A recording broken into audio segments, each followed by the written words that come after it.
exist, you're no longer.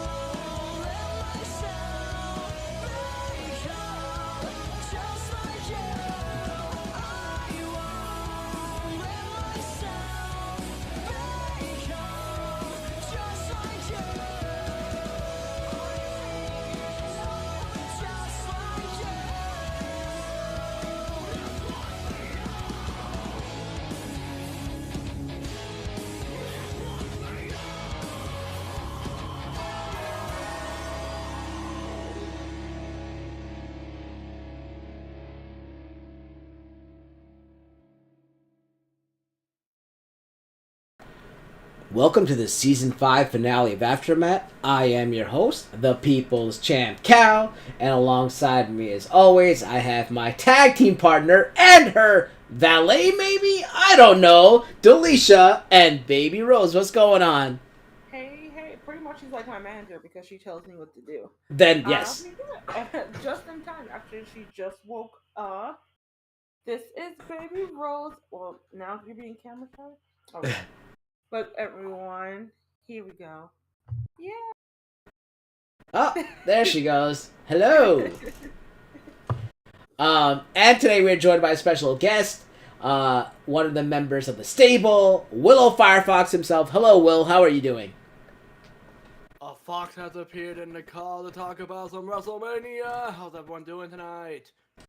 If you guys follow my channel, you know Will is a great supporter of this channel. He's a huge wrestling fan. I think like that's one of the major reasons why we connected, and I think you're finally making your debut on the AfterMat now to talk about one of the biggest shows of them all, WrestleMania. So, Will, without giving any away spoilers or any ratings that you gave, what did you think of the show? Just like were you going into it, and how did you feel after the show? Both shows, I should say. This is actually my second AfterMat. Oh, second AfterMat. But oh yeah. I thought the show was actually outstanding. A lot that I didn't think was gonna be good wound up being amazing. One of the best manias in recent years. So, I mean, yeah, like Delisha and I were talking about over our chat, as well as Will and I and Delisha were talking about prior to going live about very mixed reactions. And I guess you're going to get that for any and everything. No matter what you do in life, or what you see in life, what you like in life, what you hate in life, there's always going to be the opposite view, And all we know, or have to know, is that whatever I say is probably the right way to do things, and the right opinion. So, wrestlers that I say are, nobody likes, it's probably the truth. Nobody likes them. Despite what you might hear, that's the way it goes. But without further ado, it was a 2-night event. We have a lot to get to. We're starting usually later than usual, but we're gonna try to get through it at the same pace that we normally do. About 2 to 3 minutes to talk about what happened in the match, and then do a little bit more on the recap itself. So we had no pre-show matches either night 1 or night 2. We'll cover night 1 first, and then maybe what we'll do is we'll stop for a split second and give our overall grades for the night 1 itself. And then we'll cover night 2, do our overall grades in the high and low points, and then we'll talk about the entire WrestleMania 38 as a whole at the end of the show when we do finishers. But let's start with our first match. Remember, no pre-shows for night 1 or night 2. The first match we're going to talk about is the SmackDown Tag Team Championships, featuring the SmackDown SmackDown Champions, the Usos, against Shinsuke Nakamura and Rick Boogs. And who is covering this? Is Delisha covering it? Me. Yeah. Yeah, I just wanted to say also before we start, I know people are watching, the Raw after Mania, which is, can be a lot. So just ask that no spoilers you put in the chat because, we're going live right now. So any returns or call-ups or debuts, I don't want to hear about it until I'm watching it on the replay. So please, no spoilers, please, for all of us. All right, so we start down with the Bloodlines first title defense. Basically, they kind of are setting the tone not only for Mania, but for them and Roman to hopefully keep their titles, to keep the gold all on them because according to Roman, that's exactly how they feed their family, so they need to keep those titles. We started off with Nakamura and oh my gosh, always getting Jimmy and Jay. It's fine. You know it's one of the Usos. And bless you. Conventional tag team, they kept Nakamura away from Boogs. So I guess he's the strong guy in this match, apparently, so to speak. I mean, I guess literally he would be, but usually it's for the more hyped up team member, which you would think would be Nakamura. But in this instance, it was Boogs, so they were keeping him away from that corner. Um, Contagious, Rose. Contagious sneezes over here.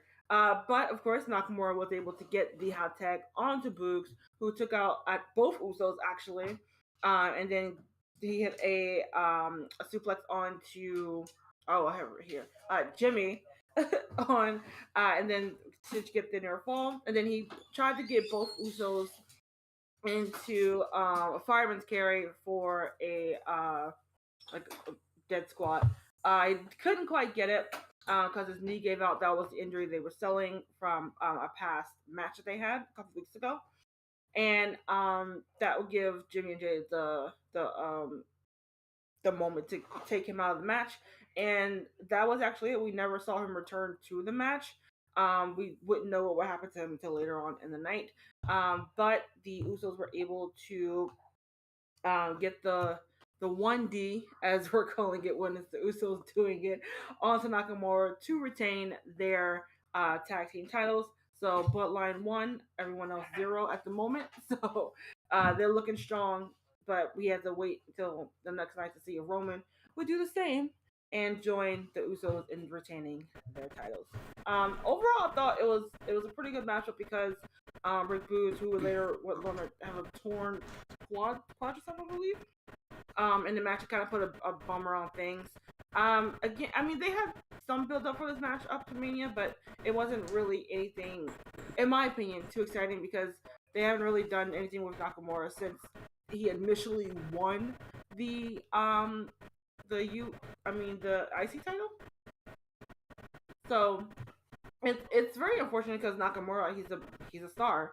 He should be treated as such, but as we all know, that isn't always the case here in WWE. But overall, I think it was a pretty good match. Pretty mid grade, like middle of the level match, but it was a good way to kind of hype it off.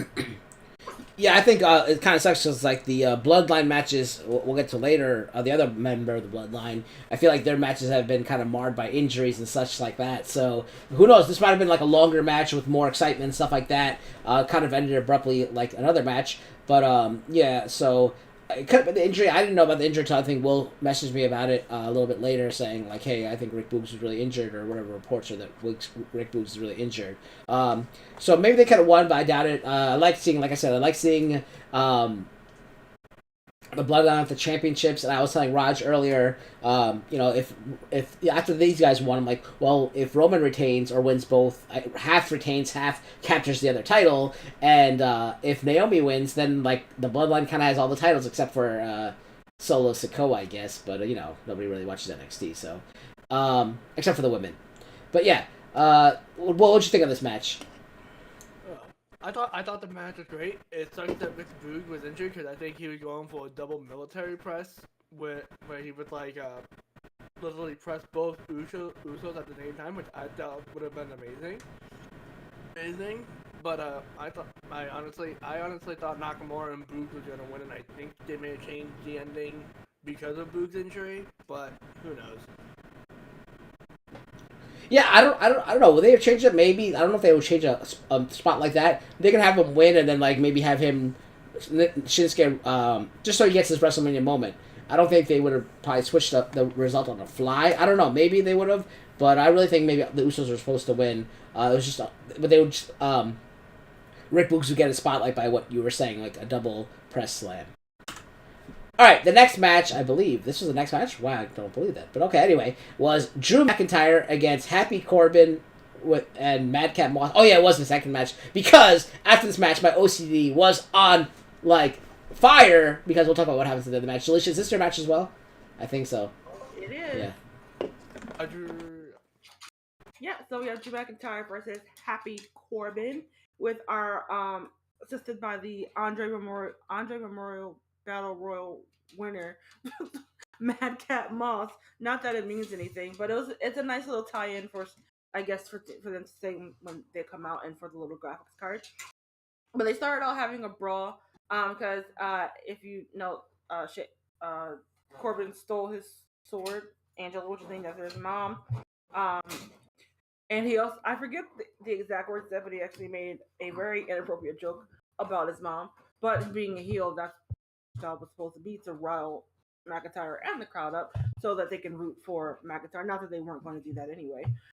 But after brawling, actually Corbin would take over and give hit McIntyre with a front suplex and then a back suplex, and then again, bless you. Corbin would continue to get the upper hand over on McIntyre, which would lead, for some reason, Madcap to come in for an early celebration. As I was like, he hasn't won yet, so I don't know why you're trying to get up and celebrate Corbin, which was distraction enough for Drew to go ahead and hit a comeback, giving him a spinebuster. And then Corbin was able to come back fairly quickly by hitting him with the deep six. But everyone knows the joke is he never really wins with the deep six. That's like a running joke. We will get to what the commentators didn't tell us until the end of near the end of the match, that they could have hyped up before this match.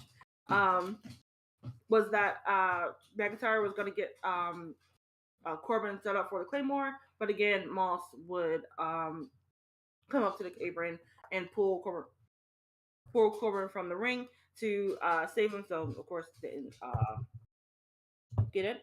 And then that would lead McIntyre into the end of days. I mean, that would lead Corbin to give McIntyre the end of days, which he kicked out of, which we didn't know. Well, us collectively knew, but the general audience didn't know that no one had ever kicked out of the end of days until that moment, and they made a point to not mention that at all, which could have been a nice little tie-in for this match.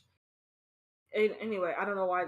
Either they didn't know, or they forgot, or they were like, oh wait, we should actually probably mention that at the last minute. I don't know.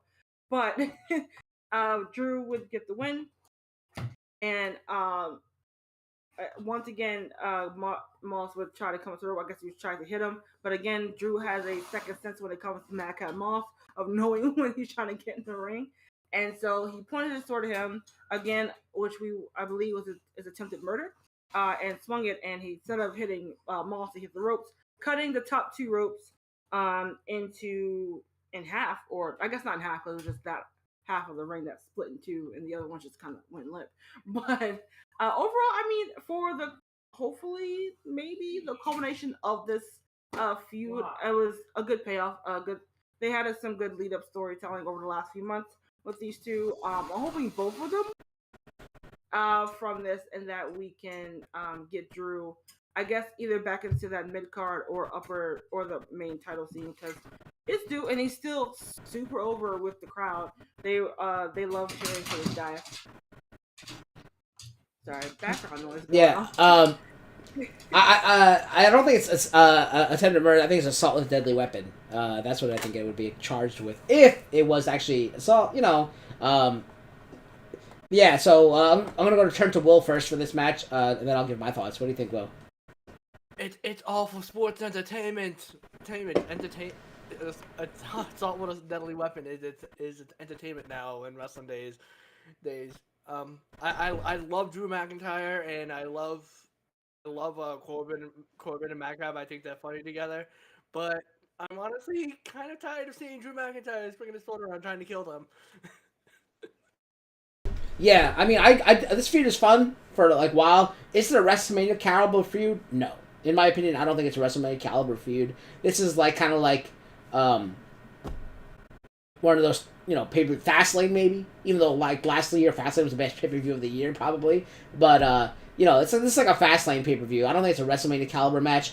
I feel like if Big E wasn't injured, they probably wouldn't have pushed. They could have probably cut this match instead of the New Day versus whatever those guys are called, Sheamus and crew.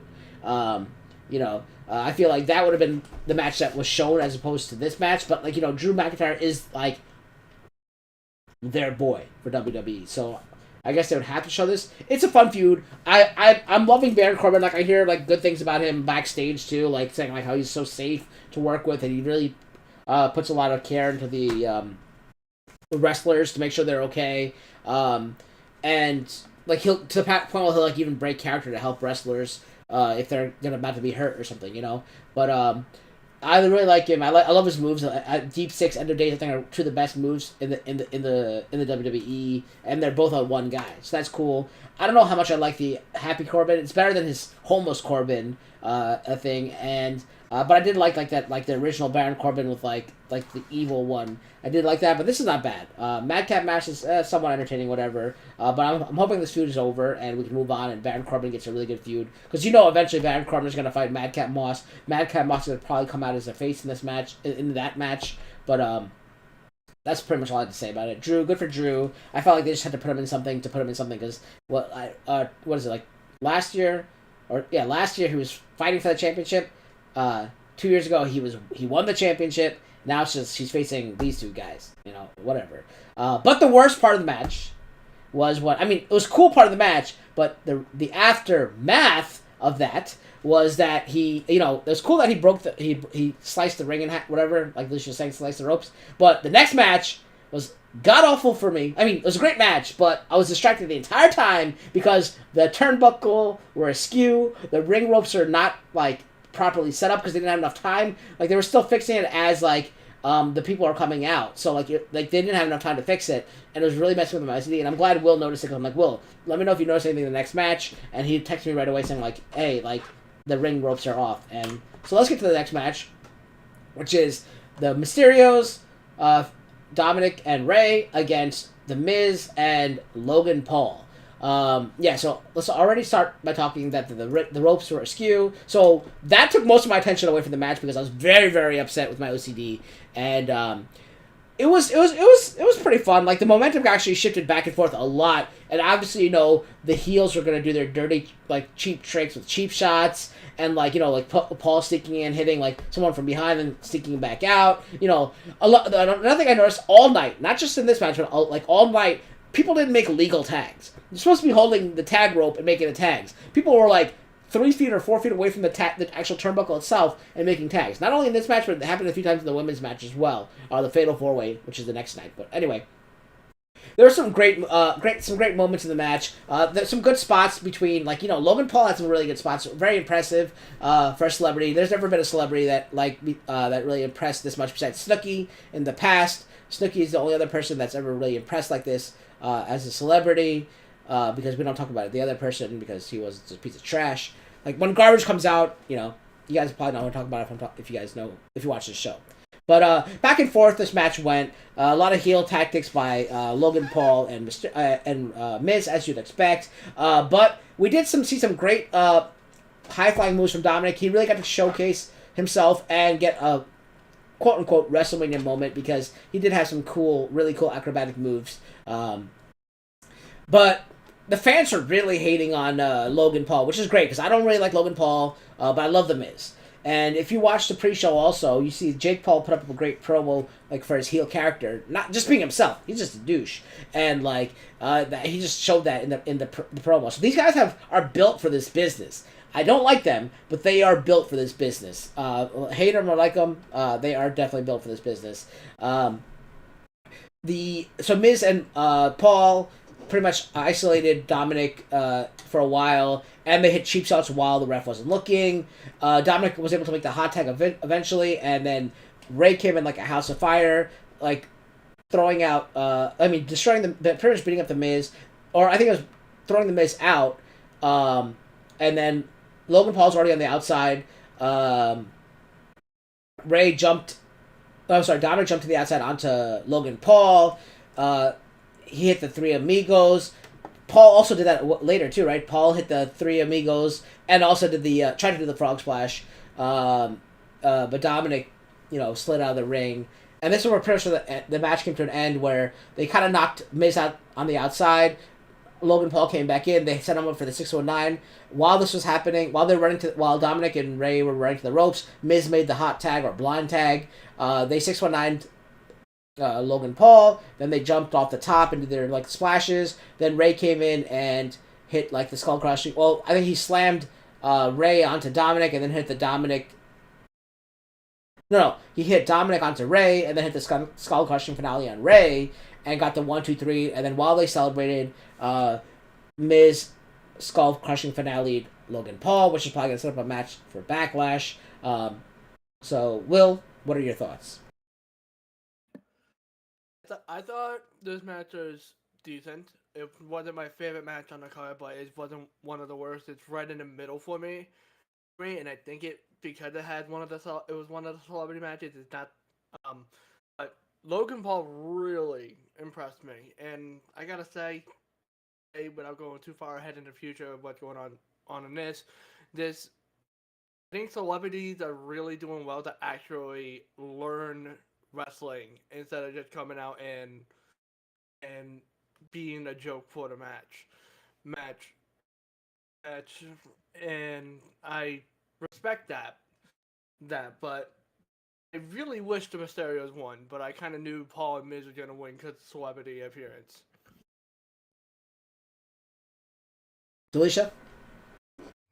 Yeah, I mean, despite the Logan Paul of it all, I will give credit to his athleticism. He looked great in the ring, and yeah, because he is a heel in real life, they did make it a point this time to let him play off of that. Because before, I think like the first or second time they brought him out, they made it seem like he was just this beloved persona.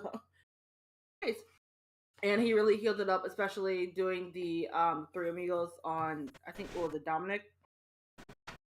And then doing the little Eddie shoulder shuffle from the top rope to get into the frog splash. I thought that was like great writing for whoever produced this match.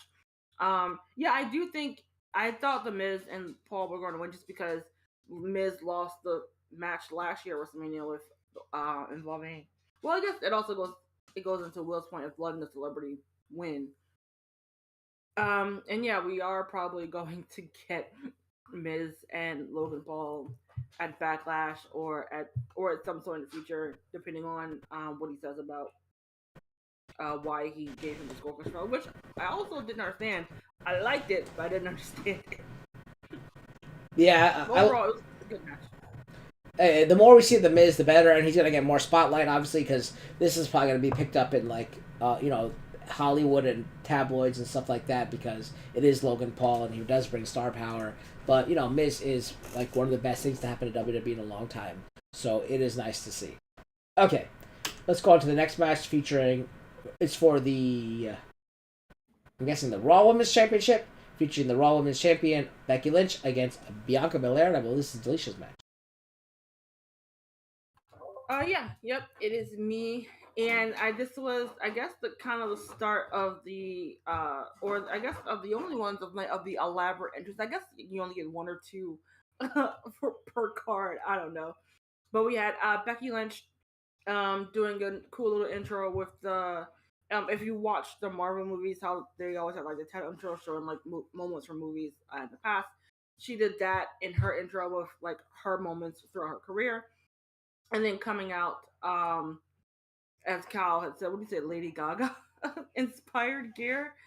I think it's supposed to be like Madam Web or something, or like I don't know what it's. I don't know what it's. Yeah, I don't remember. Or Black Widow, but people were saying on Twitter. But it was. I mean, she still looked cool. It definitely looked like Lady Gaga, though. yeah. When you said that, I was like, oh yeah, she does. Just with the red hair instead of the blonde. And then we had Bianca going full homecoming. And coming out with the Texas State University marching band, playing her theme song, which was pretty cool. And then right away, they tried to get the fans mad by thinking Becky was going to win again in like 20 seconds with the manhandle slam, which this time Bianca did kick out of. And then after this time, it was them with quick pins and trying to get either the KOD or the disarmer or another manhandle slam on each other. This happened for probably like the first maybe couple of minutes of the match, and then they kind of slowed it down and got into their pace with sorry, I thought she was slipping. We saw Lynch sending Belair into the ring steps and using that to hit a leg drop from the top rope. but she wasn't able to get the pin for that. And then it was Belair's turn, coming on with the double chicken wing slam, and then rebound into a moonsault, getting a near fall for her. Didn't happen. And then Belair will also do this fireman's carry onto the top ropes, which I thought she was gonna try to like slam her down, but she wanted to just like pressing her up and letting her fall onto the top rope, which was a pretty decent, pretty cool spot to see, because it's defied my expectation what she was gonna do. Again, and then she would also go on to do a 450 slash off the second rope, which you don't see people do, which I thought that was pretty cool. It's usually off the top rope, so you get that extra airtime, but she saw if like she could do it off the second rope. Now we got her to do it off the bottom rope, and then she really get the whole hat trick of 450 splashes. But again, it didn't get her the pinfall for 3. Lynch actually tried to counter after Belair would try to do another flip from the springboard from the rope and tried to do her own KOD, but Bianca grabbed the ropes and then she turned that into the manhandle slam. But once again, another 2 count for Becky, and at this time you could see her showing visible frustration of not being able to put Bianca away. And then so she would just go with a flurry of punches and kicks and trying to do whatever she can to get Bianca to either submit with a disarmer or with some sort of other finishing move, but she could not get it done. Finally, Bianca would be able to hit the KOD, and finally, after a year or so, or less than a year of chasing Becky, trying to get back to the top spot to get her title back, she gets the title back at WrestleMania, making it her second year in a row 2-0 at WrestleMania. And I thought this was a fantastic match. I thought this match was going to steal the show for the night, and by the time it was finished, I was like, I don't think no one's topping this in terms of matches and storytelling, and it just had everything going for them. The fans were behind both of them to put on a good show, and they did it. And I'm kind of upset this wasn't the main event as presented to us, but it would be the Other Women's match, which we definitely have thoughts about. But as terms of this match, Cal, what do you think about the match? Yeah. As it all. So, like, I think that this should have opened the night, right? Because if it's not the last match, it should be the first match is the biggest match of the night usually. But that's how, like, logic is so's for wrestling. This should have been the first match, should have opened it. It was a very good match. Like I said, it's sloppy in the beginning, but after it picked up, it was definitely probably the best match of the night, if not the best match of the WrestleMania. They definitely stole the show. I don't think they even stole the show because they were expected to do well, and they delivered. So I want to say they delivered. They didn't steal the show because it's not like they were expected not to do well. They were expected to do well, and like I said, they delivered. Bianca Belair is growing on me every day. The one thing I do hate is the hair gimmick because I think it's really stupid. But you know, because like, why can't I bring a chainsaw to the ring if it's attached to my arm? Because that's part of my body, right? Because that's a foreign object. She uses it as a weapon, right? So like, why can't I? Well, no one actually done it, so we don't know if that's against the rules. Oh, well, there you go. If WWE starts using someone with a chainsaw as their arm or like a sword as their arm, there you go. It's like that guy from Shang-Chi who had the Oh yeah. So what? Oh yeah, if he came to WWE, I think it'll be valid because it's a part of his body. Yeah. Welcome Skye also. Welcome Bubba. It's odd because you know I didn't want Bianca to win. As much as she's grown on me, she had a WrestleMania last year, and we could say that Becky had the previous years. But I feel like I love seeing Bianca chase. Becky's such a good heel. It's good when she's on top and someone chases, and I love seeing Bianca chase. And welcome Errington as well. It's. I feel like, did Bianca really chase the entire time? No, I think she recently chased. I know she tried to chase them early on, and Becky didn't get to the back of the line. Yes, but I feel like Bianca chasing is a lot more intriguing than Becky now going after like a rematch. So I think Becky should have won, and Bianca should have chased more. All baby faces though, it's always fun to see them chase. Right. Now it's time, but it also is interesting to see what they do once they do get the belt, and can they keep our interest? And I do think she's capable of that just from her personality and just how over she is. Mm-hmm. But I don't know. Well, your thoughts. What do you think about it? Would you rather see Becky as champ, Becky win? I don't usually go for the faces, but like if you're an objective or how would you think of it? Would you rather see a heel? I'm not take away Becky and Bianca. Would you rather see a heel as champion and a face chase, or a face as champion and see what happens with the heel? I think it's always more entertaining to see the face, chasing the belt, and then the heel doing dirty tricks to try to steal it from the face. It's overall, that's my opinion on that. And this women's match, I was expecting it to be great, and they did deliver. It was amazing. I do think the right person won, but now I wonder what's Becky Lynch gonna do, because all she's done for like the past 4 years is chase belts. I don't see anything else going. Like, I don't see her fitting in just a random storyline that doesn't have a championship attached to it. Yeah, so Bubba is actually saying the same thing as me. He says that Bianca didn't chase long enough, which I agree with. But I guess, when can they have done it? They wanted a big match like this, and the grandest stage of them all is WrestleMania. So it's not like time constraints in this case kind of maybe affected how Bubba and I feel about this. But, Bianca Belair is great. What can you say? Like, I didn't really know much about her. I was more of, as after she lost, it was more Becky avoiding being in another one-on-one match with her. For they did that for a while, and then they started writing her like going from the bottom to the top, so to speak, to get back and win it at Elimination Chamber, right? So I mean, I just think they, for one of the few times they got it right with a long-term slow burn story build that started at SummerSlam and culminated here at WrestleMania, which I'm I'm the storyline person, so I love that long build. They didn't like make it a point to mention that her going to championship like every single week that she was in a match.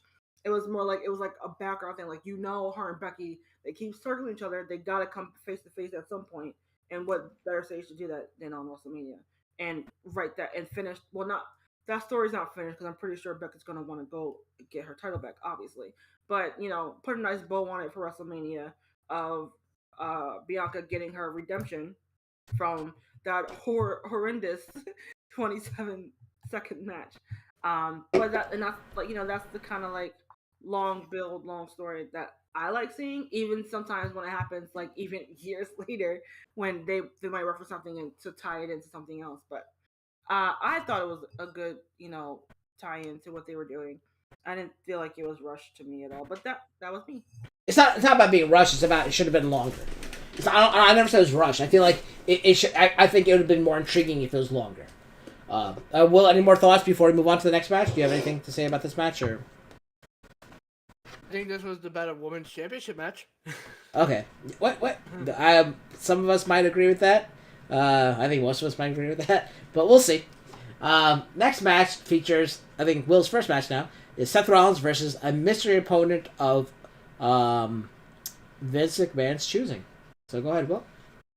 So to start off the match, we get Seth Rollins coming out, of course, first, and he comes out with a choir singing his song as he's coming in, and he's like at the stage directing him with his usual showboating. He decided to come out with a lace themed attire, which I wasn't really a fan of. But he was very entertaining coming to the ring, and then when he's in the ring, he's like, "Come on, don't leave me waiting." And then Pyro goes off out the ring, up the ramp into the stage, and then the lights go out, and after a few seconds of darkness, you hear wrestling has more than one royal family, and then Kingdom kicks in, and the American Nightmare, Cody Rhodes, is lifted from underneath the stage and onto the stage, and Cody Rhodes returns to WWE to take on Seth Rollins. Which I was stunned that they went full AEW with him. I don't know if I'm allowed to talk about that here. No, yeah, you can. But I thought it was an amazing way to reintroduce Cody Rhodes to WWE. We started off with a lot of back and forth action, including counters to suplexes from each other that leads to, I think, Cody Rhodes suplexes that Rollins out of the ring that leads to both of them going over the top rope, roping out to the floor.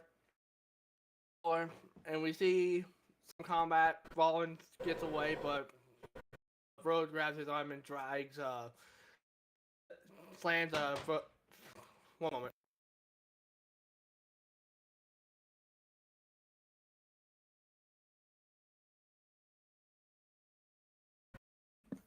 Sorry, my mom just walked in.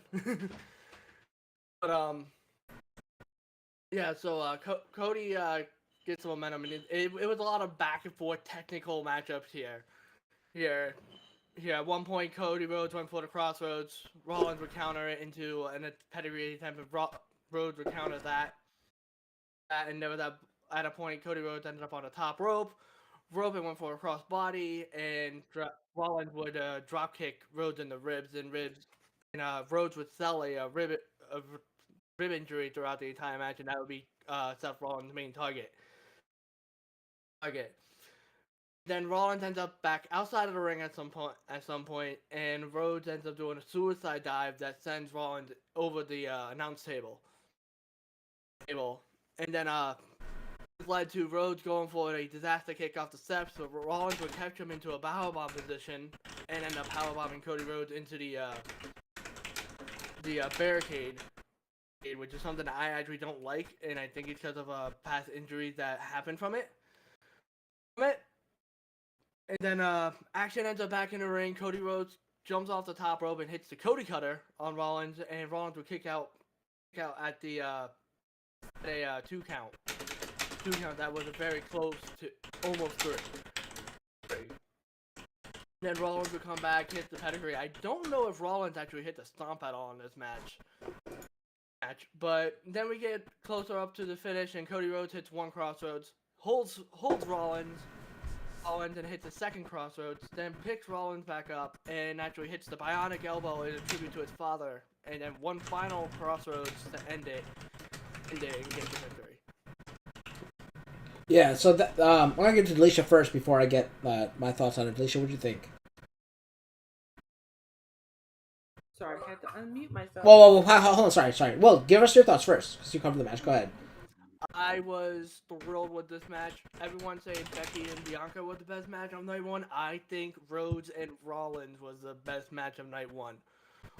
And may have been the best match of the whole entire WrestleMania, but that's my opinion, and I think it's only because Cody returned, and it was with the his character that he done on the indie scene. All right, Delicious. Sorry, go ahead. I think I'm mute. I think this was a really great match. Even if we all knew it was happening, it was still a great moment to see. I still would have thought it would have been really funny if they trolled the audience and brought out Shane McMahon. Totally would have been hilarious. I would have been dying. As I kept saying in the chat, if it's anyone but Cody, I'm still going to laugh because the internet is the one who put this all in a tizzy. And I like to see the world burn, apparently. Anyway, but the match stuff was great. I do like that they are letting Cody be the Cody that we know from AEW into here, because that is his character right now that he's developed for himself. So I'm glad to see it transfer over into the WWE universe, and the fact that we're getting the theme that we know him from also was another shock to me.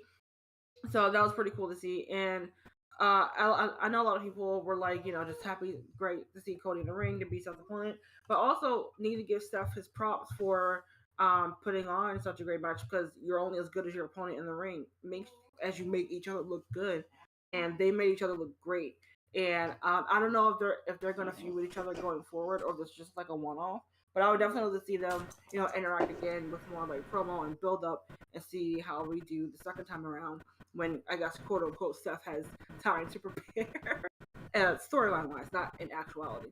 But really fun match. I it was really definitely one of the best matches of the entire WrestleMania card of both nights. And I'm glad that the fans got what they wanted, because we don't always get what we want when it comes to WWE. So I'm glad this time we got what we wanted. Yeah, in the chat, Bubba's saying that he expects to see more between these two, which I wouldn't mind. I'd love to see thing. So let me before I give my take, let me go ahead and preface this by saying I'm not much of a Cody Rhodes fan. You guys probably know that I am a Rollins fan, but I'm not much of a Cody Rhodes fan. However, I do have to say that I did get goosebumps when I heard his, because I did watch AEW here and there. When I heard his AEW theme song go off, I got goosebumps and chills. I thought it was really cool. I liked how much he was so passionate about his theme and all that coming out, and then giving the belt to that little kid outside. That was nice seeing that. I love seeing moments like that because giving back to the fans. Those are the important moments. As for now Cody Rhodes is here. Great. What are you gonna do with him? Is he gonna become what's his name? Stardust? Is he gonna become Stardust again, or is he gonna be the American Nightmare Cody Rhodes? We'll see. Because I'm surprised Vince McMahon even let him win, because history shows whenever people come from other organizations, Vince McMahon will bury them. Probably the greatest person to come from another organization, the complete representative of another organization, would be Sting. Right? Sting is probably the biggest holdout that was ever in WWE history, in my opinion. And for him and he completely represented NWA and WCW. Never, he's like the Undertaker of the NWA and WCW, right? And then when he finally came over, they buried him with Triple H, right? And that at WrestleMania, and that was that broke my heart, because I'm a huge Sting fan. So the fact that that Vince McMahon let Rhodes win, that's huge. Right? I think maybe Rollins had something to say in it too as well. He's I don't mind putting him over. That's fine. That's great. I expected a better match. It being WrestleMania and the caliber of these two athletes, I expected a better match. I did not pop. I mean, besides hearing Cody Rhodes, I didn't pop actually when I heard the music. I got goosebumps and stuff. But I did. The first time I popped was when I saw the Cutter. The Cutter was awesome. I don't really watch much of AEW, so when I saw that move, I thought that was really cool.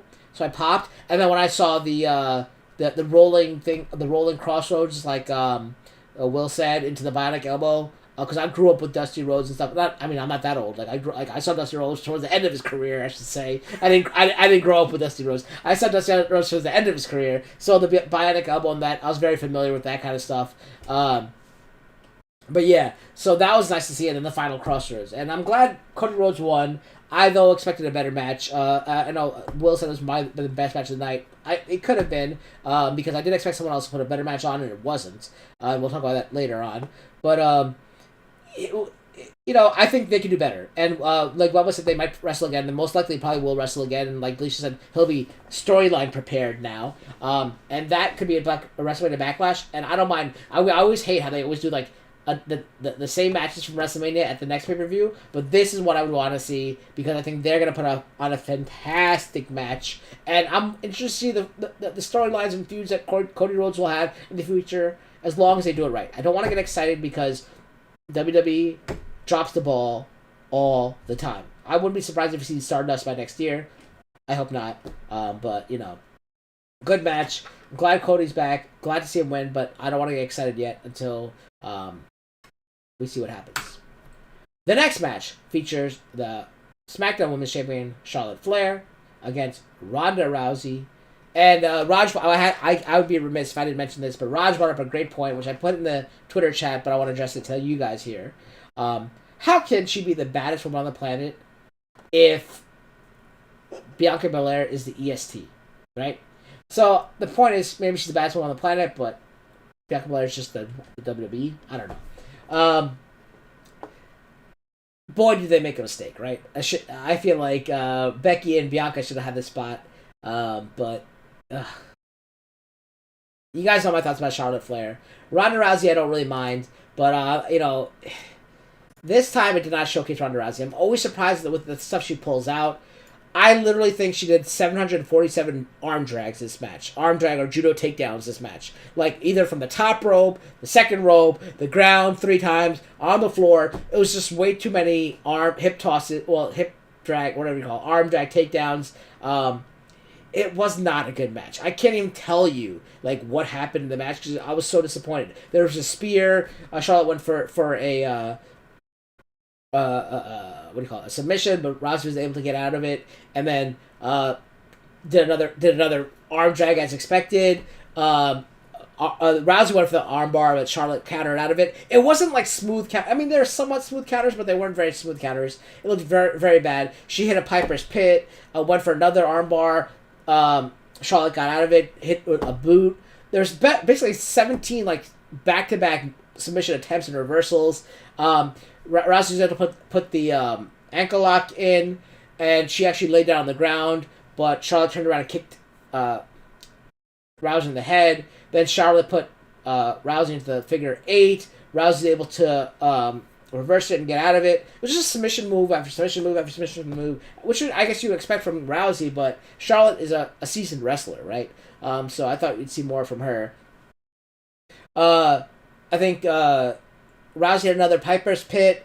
The referee counted to 3, but it wasn't over because actually Flair's foot was on the rope, so she said, no match, the match's not over. Flair went for the figure 8 again, but was kicked off, and then she was kicked off into the referee, which was knocked out. Rousey went in and locked the armbar, and then now that Rousey has the armbar and the referee's out, now Charlotte's gonna tap instantaneously. It's so stupid. Like, why? What is the logic behind that? Why do people tap out so fast when the referee's out? It should be the same type of tap out, unless the hold has been on you several times and you can't take it anymore. Why are you tapping out like instantaneously now that the referee's out? I hate when that happens in wrestling. The only way that would make sense is that you tap out so that the other person lets go. And like the referee won't see you because if I am in the submission hold and I know the referee's knocked out, I'll tap out fast because that will by instinct might make the other person relinquish the hold, therefore I can get out faster and not take as much damage. However, if you're a seasoned UFC fighter, you know not to let go until the referee stops the match. So even if the person's tapping, you have to wait for the referee to stop the match. And Ronda being a UFC fighter, she probably wouldn't have let go. So why is Charlotte tapping so fast when the referee's out? I will never understand that logic in wrestling. It really upsets me. Anyway, Charlotte tapped. Charlotte tapped, and Rousey got up and said, "What's going on?" As Rousey tried to revive the official, Flair hit a big boot and got the pin. A big boot to got the pin. A big boot and got the pin. A big boot and got the pin. What is she, Sheamus? What is she, Drew McIntyre? Hulk Hogan before the leg drop? Like, what is going on? A big boot to win a championship match. Is she Sami Zayn? Ugh. Delisha, I'm going to go to you first. And welcome Entertained. Sorry, welcome Entertained.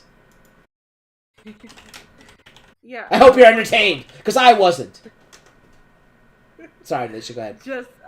Just in case she starts whining again, my dog's pills mess up her digestive system, so yeah, and she doesn't want to wait next to me where my mic is. Anyway, the match itself, I gotta be honest, I didn't care. Like, again, much like with Logan Paul, I give props to Ronda and Charlotte for being great athletes, but Charlotte has kind of run her course with me. I just don't care about her at all. And Ronda, she hasn't done it for me since she's been here. That again, I can see Rose doesn't like it either. I see her appeal. I understand like why she's here. She wants to be here. But yeah, she just doesn't do it for me in terms of her promos and things like that. I think if they had let her just be an actual heel, I think we probably could have more fun with that. But this match was just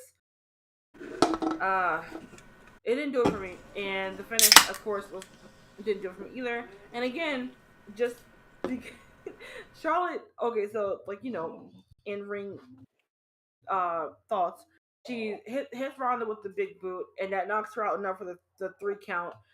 But immediately, as soon as the match is over, Ronda's able to get right back up and start shouting obscenities at her.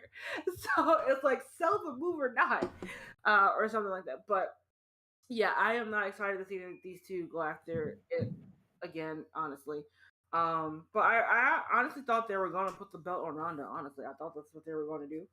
But I guess not, so it's probably going to happen at Backlash. How many times have I told you? When does Charlotte ever lose a single one-on-one match in a pay-per-view? Like 3 times, and 2 of them are to Bayley. Something stupid like that. It's insane. All right, Will, your thoughts, and you might be able to. I don't know if you're going to bring in some backstory for this or backstage news for this. I don't know if you know it, but if you don't pick it up, I'll go on with it. Well, I don't know any backstage news for this match at all, unless you're talking about the fact that this was supposed to be the main event before what we're talking about next after this. Right. But I was absolutely disappointed in this match, and I think part of it is because I'm absolutely annoyed with Charlotte Flair being every single women's championship match of every single pay-per-view. I'm sorry. I don't hate Charlotte as an athlete. I just hate how she's presented. Charlotte is an amazing athlete. Ronda is an amazing fighter. But I absolutely despise how Charlotte Flair is presented. It's annoying. She has like 50,000 freaking women's championship reigns. They want her to beat Ric Flair's record. But I just think it's too much. I'm just tired of Charlotte on my screen being champion. Yeah, I think she technically, like, when do we count NXT, when don't we count NXT, right? Because with the NXT titles, remember, it was a main event at one of the not main event, it was a title match at the WrestleMania featuring Rhea Ripley against Charlotte Flair. The NXT title should be considered as a championship, because if the Divas Championship is considered a championship, why is the NXT Championship not considered a championship? So with the NXT reigns, I think Charlotte Flair has beaten Ric Flair, but who knows? Anyway, the backstage. I was actually gonna say that they included the NXT title ship in her reign and then kind of like took it away like silently without acknowledging it anymore. So I don't know what the deal is. It's like they pick and choose when they want to include in NXT whatever insert accomplishment here. It wasn't about the SmackDown. That's what I was gonna get to. Apparently, Ronda stormed out of the Hall of Fame ceremony. She didn't. She went on Twitter saying that these reports are false and that she has a child to take care of that she had to put to sleep, and that's why she got the Hall of Fame. Well, she shouldn't have a problem. She could have showed her match from WrestleMania, and the baby would have been sleeping second. Yeah.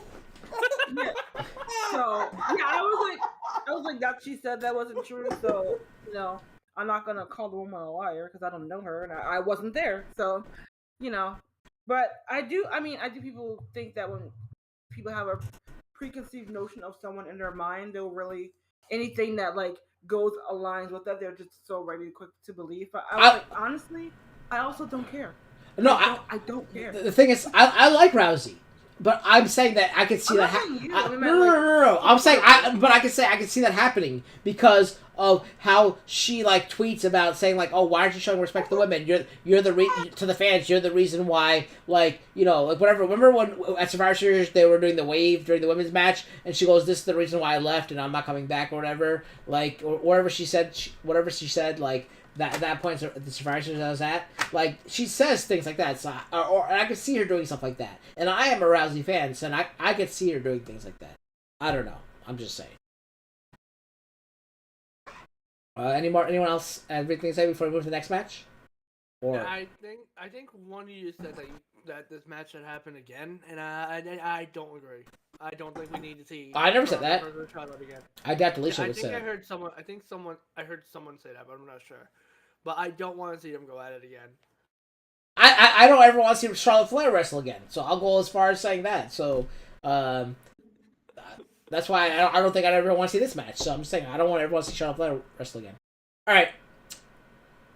Next match, I believe, is me again, because is it a match, or is it the KO show, featuring Kevin Owens and his special guest, the Texas Rattlesnake, Stone Cold Steve Austin, making his return to WrestleMania.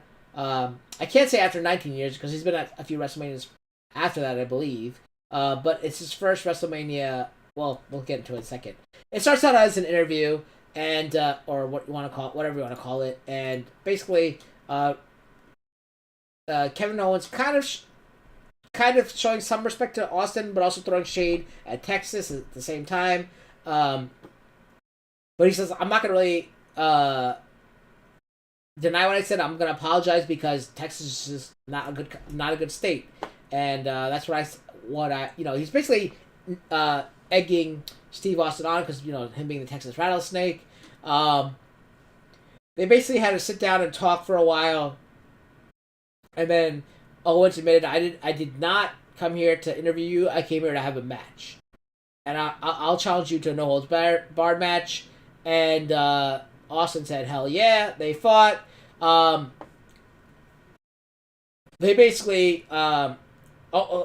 Austin came out like a house of fire. He actually started to stomp the mud hole in the corner Owens starts sipping beer. Then they went to the outside, and they started. He clotheslined KO over the ropes, and then they tossed him to the ring post. Owens went to put Austin to the table. Austin reversed it and sent KO into the audience, right? And then they basically fought in the audience, and there was a suplex on the outside, and Owens was put onto the announcer table, and beer spat on him. Owens got back into the ring, I think. No, Owens tried to leave on the ATV. Austin got onto the ATV, and they both drove up to the top of the stage. Austin then suplexed Kevin Owens on the stage several times. They got back to the ring. Austin had some more beer. Went for a stunner and only got a 2 count. And then Owens grabbed a chair but missed. Austin ducked and hit another stunner and got the 1, 2, 3. And then he celebrated with beer for the rest of the night, thus closing out the night, night 1. It was a very impromptu match. I didn't really expect Austin to take any bumps, but he did take a few, very few. I'm going to yield to, I think Lashy might have stepped away, so I'm going to yield to Will for this first. And I'm going to give my thoughts at the end because of what this match means to me. So Will, your thoughts on this match? Was not what I was expecting. I was honestly expecting, like what they did with the Rock and Wyatt family a few years ago. After the talk show, I was expecting Owens to challenge Austin to a match, and we get like a quick 6-second Austin stunners Owens and 1, 2, 3. I was not expecting a full-fledged match, and I thought Austin looked great. Austin, he took a suplex onto the concrete outside in the audience. I was not expecting that from Austin. I thought it was great. I thought Austin was still making Owens look good, even though Owens took the loss. Owens can officially say he main evented Wrestlemania now, and I think it's gonna be a big highlight for Owens' career. I think Owens probably had fun with it. You can tell Austin was having fun with it, and I was awestruck with how well Austin did. This was one of the things that WrestleMania promoted that I wasn't expecting to be as good as it was. Would you say you were stunned by Austin? I was absolutely stunned. Delisha, are you available? I don't know if you're dealing with a baby or not. Are you available, Delisha? Yeah, I'm here. As you can hear, she's not happy. Okay. Would you like to hear your thoughts? Okay. Huh? Yeah, so would you like to hear your thoughts? Yeah, initially, I had a lot of expectations for the whole event because I wasn't sure exactly what we were going to get. Signs are pointing towards a match, but you never know. It's WWE, like we were saying before. And then when we actually did get the match, I was also worried because Stone Cold is 58 years old, and not exactly sure what type of shape he would be in. And while the match started off pretty slow, and I was like, oh no, this is what we're gonna get. And then it just picked up speed, and then I remembered we're with Kevin Owens, who was gonna protect him. And the man, I think I said it either to you or in our chat. The man took more bumps in one match than Goldberg did in his whole entire comeback to WWE. So all in all, I was happy with what we got. Okay, so for me, I'm a big Austin fan. I've met him twice. Great guy. He's very, very nice. And I do love Austin. But when you think of Austin, besides beer drinking and all the text, what do you think of first? Like, what is the biggest thing?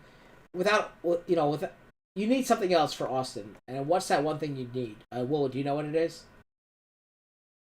So, I mean, when I think of Austin, I think of the middle finger. Something that you didn't mention, but I think of Austin. I think someone's gonna get stunned as soon as I hear that glass shatter. Someone's gonna get stunned. Stone Cold's gonna be running around drinking beer. He's probably gonna put up a middle finger or two, but it's like I don't know where else to go with this. Yeah, no. When I think of Austin, I think of The Rock. Right, that is one of the greatest rivalries besides him and McMahon. Austin and McMahon. Austin The Rock is one of the greatest rivalries in the history of wrestling. So to see Austin go out at WrestleMania 19 fighting The Rock as his last match is very poetic. It's a bittersweet symphony. And now to have him come back just to face Kevin Owens, I think it's kind of, I don't want to say tarnishes his legacy. He's doing a solid for Kevin Owens and Kevin Owens' legacy, as you were saying. But I mean, I feel like Austin ending his career against The Rock is probably one of the best things you could do for what they've gone through together. But I guess, because obviously if his career wasn't cut short by injuries, he could have kept wrestling and doing stuff, and that would have been fine. But because his career is cut short by injuries, I feel like ending with The Rock is the exclamation point or the stamp at the end of his career. And now that he fought this thing and did all this, like when I heard about this segment, I should say, I thought it was just gonna be like, them talking, and then Owens going for a stunner, Austin reversing to a stunner, and then doing his little shtick with the drinking the beer, giving the finger, as you're saying, probably stunning Owens one more time, then drinking more beer, and that's what I thought would happen. I didn't expect a full-on match like this, especially because I didn't think Austin could take couldn't take bumps, but I like Owens, I like Austin. Did I want to see this match? No. I'd been happy with just a segment, and that would have been fine, because I really think it's a testament to Austin's career and a tribute to his greatest rival, if not McMahon, to have him end his career at WrestleMania with The Rock. But what can you do? We can't forget about that stunner on Byron Saxton. Then it's got out of hand. That's what I'm trying to say. Like, it wasn't all necessary, but it gave the fans. I could see it's a hometown crowd, and it gave them what they wanted. So good for them. So before we move on to night 2, I think Delicia's still busy for a second, so I'm going to go to you, Will, first. Your low point, your high point, and your overall grade for just night 1. Just night 1. My high point on night 1 was Cody Rhodes returning and winning against Seth Rollins. Bianca Belair winning the title was a close second. And my low point for night 1 was the entire Charlotte versus Ronda match. I'm sorry, I was expecting more than just a basic submission fest, and they've been building it up that it was going to be they were both trying to tap each other out. It shouldn't have just ended in a pinfall. It should have ended with one of them tapping. That's what they were pushing in the storyline, and it just didn't work for me. As a rating, I would give it a 8.5 out of 10. And overall, if I forgot. No, we do letter grades here. What's your letter grade? Oh, letter grades. Okay. So B+. Okay. Delicia. I think she's still. Okay. Sorry, no, I was trying to take it off mute. Yeah, so I think my high point is definitely gonna be Bianca versus Becky. Because that match just, as I know it delivered on everything that we wanted to do, but it was great. And a low point, I think I'm also gonna give it to Charlotte versus Ronda, not because of any vices, but it could have been great. Like Will said, it could have been, they were going for the submission, and that's what they were. That was like how it could have ended, or should have ended, or I don't know. But again, they just didn't do anything to really bring something to the WrestleMania table, and for that, I have to give them a low point. And your overall grade for the first night? Sorry, B-. Okay. Yeah, I see that too, Will. That's I thought they were gonna end it. Well, we'll get to that in a second. But okay, so my low point is definitely Charlotte. Oh, we might as well start playing the slots in Vegas because 3 in a row. We got Charlotte versus Ronda as the low point for all three of us, including myself. The high point. I'll have to get to Cody versus Seth. Because both Bianca and Becky put on a great match. Cody and Seth put on an okay match, but the results is what's gonna push me to one side. Seeing Cody win was what I would want to see. Seeing Becky win was what I want to see. So since Cody won, I'll give the high point to Cody winning and returning. I think and playing a tribute to his father. That was really cool. I like seeing those moments like that. Overall grade, I'll probably give it a B minus C plus because it was I don't know. The card for both nights. I mean, other than the celebrity match, like things being dominated by, split up the celebrity matches. Don't put them all in one night. I know they weren't all in one night, but you know what I mean. Like they were like very. I don't know. I just was not happy with the second night's card, but the card overall on WrestleMania was very nice. But how the matches turned out did not turn out as well. That's why I'm going to give it a B minus C plus. Let me look at the chat real quickly. Entertained says B plus as well. So he's agreeing with, I guess, Will and Felicia sort of. And Stone Cold Steve Austin was the high point, and he also agrees. Ronda, so we connected 4 right there, with Ronda Rousey being the low point with Charlotte Flair.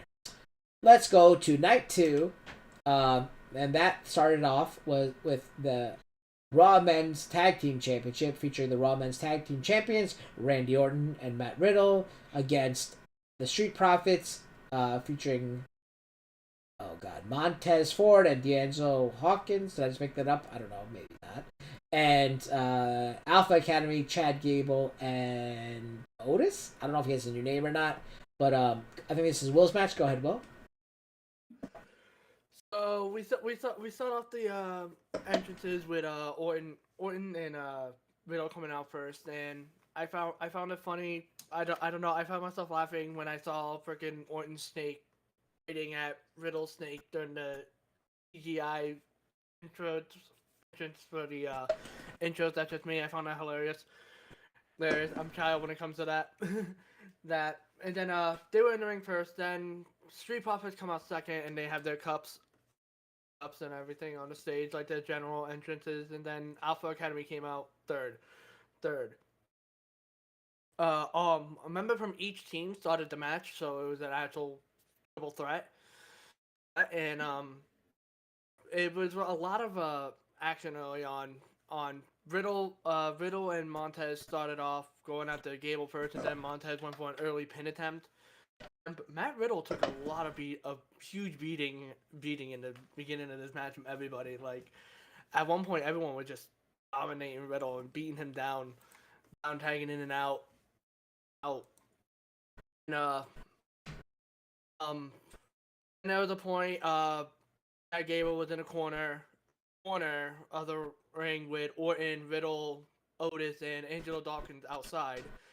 And Montez Ford went at Gable, and I don't remember if Gable either countered him or Montez just jumped over him and jumped over the top turnbuckle or corner and landed a senton on the 4 men on the outside.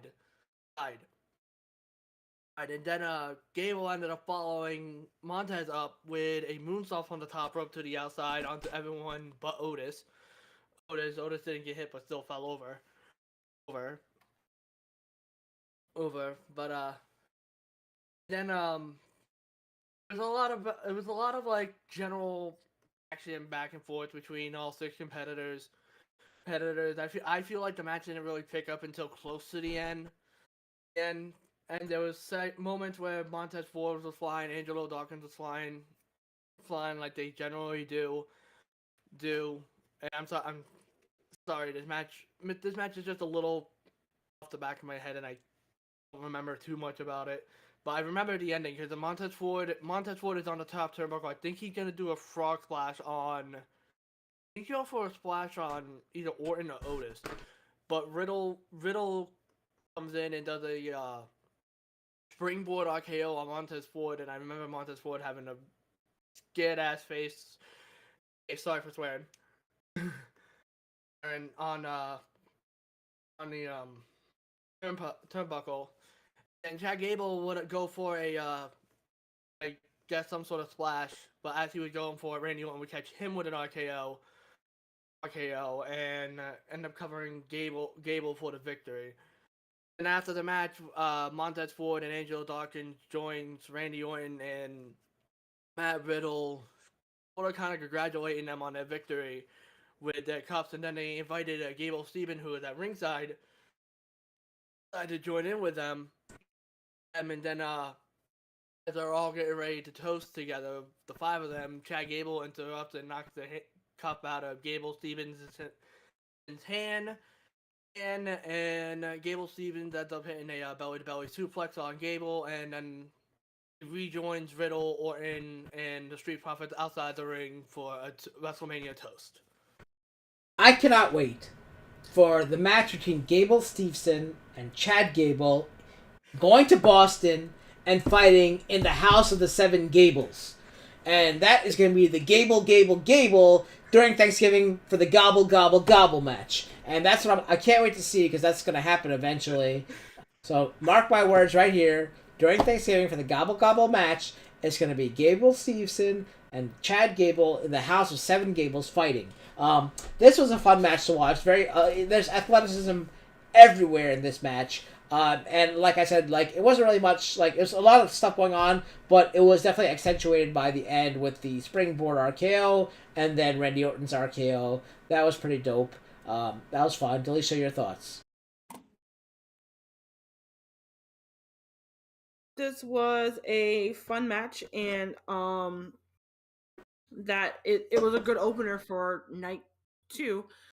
And yeah, I didn't actually going into this. I didn't exactly know who was going to win, because I think all the teams had a claim to needing putting the belt on them. So whoever would have won, I actually would have been fine with it.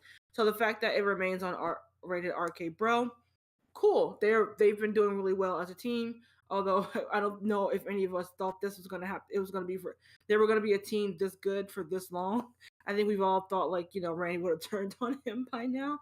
But I think, as you said, I think either the last pay-per-view or the one before that Randy seems to be having a lot of fun with this, and as long as he's interested, it's gonna be great. So we'll just have to see who they go against next, or it as we keep saying throughout the whole night, it probably will just be a rematch of some sort with one of the teams on Backlash, and then move into a different team after that.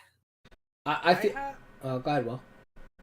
I only have a feeling about this because Street Profits, I think this is the second time now Street Profits have joined in with RK Bro, congratulating them after being defeated by them. I feel like they're gonna turn heel on RK Bro, and then it's gonna lead into a Street Profits RK Bro feud for the next couple months. That's just my feelings on how that's going. I can't with the heel Street Profits just for something different. I wouldn't mind that either.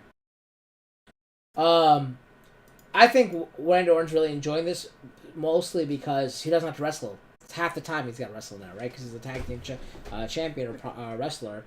He's enjoying it. He's having fun with Riddle. He's getting a rest, but he's also working, right? So it's pretty cool. So good for him, and they're doing a good job.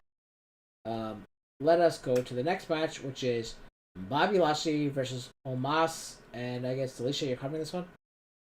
Yes, I am. This one came about, I think, this just within the past week, right?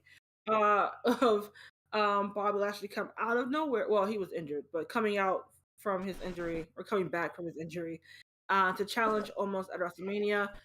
He was the first or only person up to this point to knock Omos off his feet inside the ring. So that was, or that's what they told us. I actually haven't gone and fact checked that. I'm not exactly sure, but sure. So they're building up these two big beefy men, as we all know, big guys. So this is their big guy match. Well, one of their big guy matches, just not the premiere one they were all anticipating. So we started with almost, easily kicking aside Lashley, before giving him with a forearm to the back. And actually, also, I didn't realize how sometimes you know how you know the guy's big, but when you go up against another big guy, and you're like, oh, this guy he's big. He made Lashley seem like this is like David and Goliath, and Lashley's no slouch, so you know this guy's great. Um, and then after that, Lashley attempted to put on the Hurt Lock, but was easily countered because Omos was just so big. And then repeatedly were trying to put a I don't know what my brain is like eluding me, but he just tried to smash Lashley's head in with his own hands. I don't know. For some reason I can't think of what that is actually called. But and then would try to get him into a bear hug, but Lashley would fight out of that as well, and attempt to he would manage to get a suplex on almost, and then hit him a spear from through the back, and then another spear to the front. That would initially give him the win. It was something that happened. It was two big horses, as we call them, going at it. It did, even though he took the loss, it did still make almost still feel like that big giant force. Even though we were all going through the chat of how this guy, even though he's been there for a year and a half of being in either in the ring or being a part of WWE, there has been no great improvement from his start point to where he is at a WrestleMania match. To where it's in at this point in this stage at 2022, there really is no excuse for big guys not being able to move. They proved time and time again that it's not an excuse to only have a punch or grab or bear hug moveset. Like, it's just not entertaining. It's good for one or two, in my opinion, one or two attractive pieces, but for in the long run, if you're gonna make a run for being an actual WWE superstar or a wrestling superstar or a wrestling entertainer, I need to see more from you. And Lashley was just being Lashley and being great. But overall, it was fine. It was something. There's always some sort of like match like this where it's just like, take it or leave it. It could be you could be into it, you can be not into it. And I just wasn't into it. But Lashley went over as he should have, and overall, it was just fine. I probably would watch this more again if you told me to over the Charlotte Ronda match. So I guess that's something for it. I think hold on. I gotta have a pun in the chat. Okay. Anyway, I feel like Bobby Lashley made this match what it was. It made it good. Like, Bobby Lashley's what made this match good. Omas, I'm getting tired of. It's just another big guy who doesn't have many moves. So what I propose for the WWE to do is start having these big men fight each other, and if they lose, they have to cut 6 inches off their legs. They just take the 2 saws and just slice them through. Or you can have Drew McIntyre slice through whatever you want to do and cut 6 inches off so they lose height, and then maybe they'll become better wrestlers and such. And have them wrestle several times until one's like 6'6" now instead of being 7 foot, whatever the hell they are, and make it a better match. That's what I think. But Bobby Lashley, I think, carried this match. Good for him. He deserves more than he got, but you know, he made the best of what he had. Will? I forgot to unmute my mic. I agree. I think Bobby did carry this match. I don't know. I think Omos was better when he was teaming with AJ. I don't think Omos is ready to be his own individual star. But I've seen potential with him in the past, but now seeing him on his own, I don't know. He's not doing it for me. I don't know why. Why? Maybe because I've seen bigger men that like him move around. Like I remember Braun Strowman would run around the ring and do things that you wouldn't expect from giant men. Keith Lee's another one, but I just think the giant man. Omas is no Andre the Giant. Giant. He has neat work for improvement, but Lashley carried the match. This match just didn't do it for me. Yeah, I don't think this was a WrestleMania match. I think this was like a Fastlane or different pay-per-view match. Yeah, it's reflecting the shades of Kevin Nash and or back when he was Diesel and and Shawn Michaels, like the Bodyguard and the Wrestler. much like AJ Styles and Omas, but they didn't keep Omas with AJ long enough. I mean, not to my disappointment. Like I wanted AJ alone because I love AJ, but it wasn't enough to build Omas as a person that you want to watch.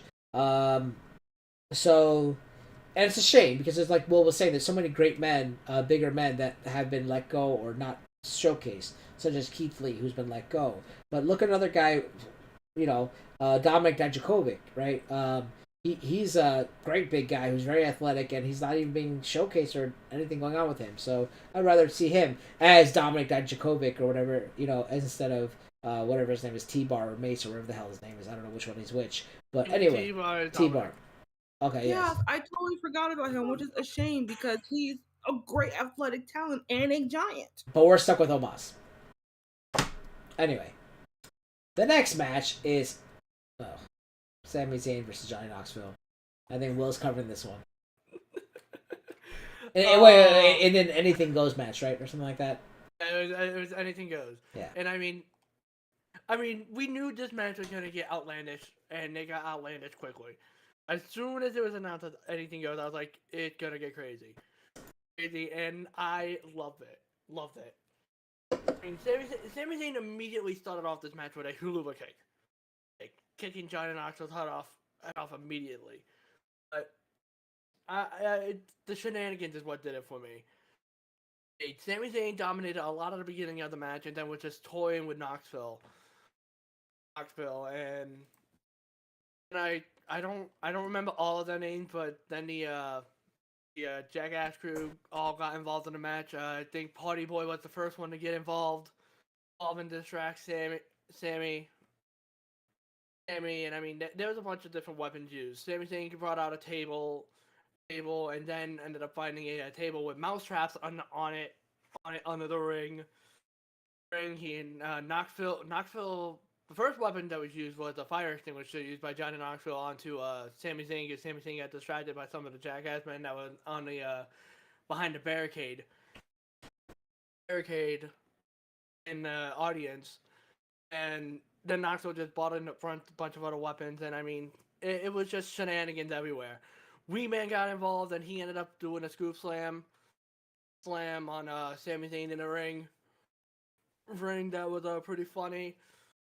But then Zayn ended up kicking his head off.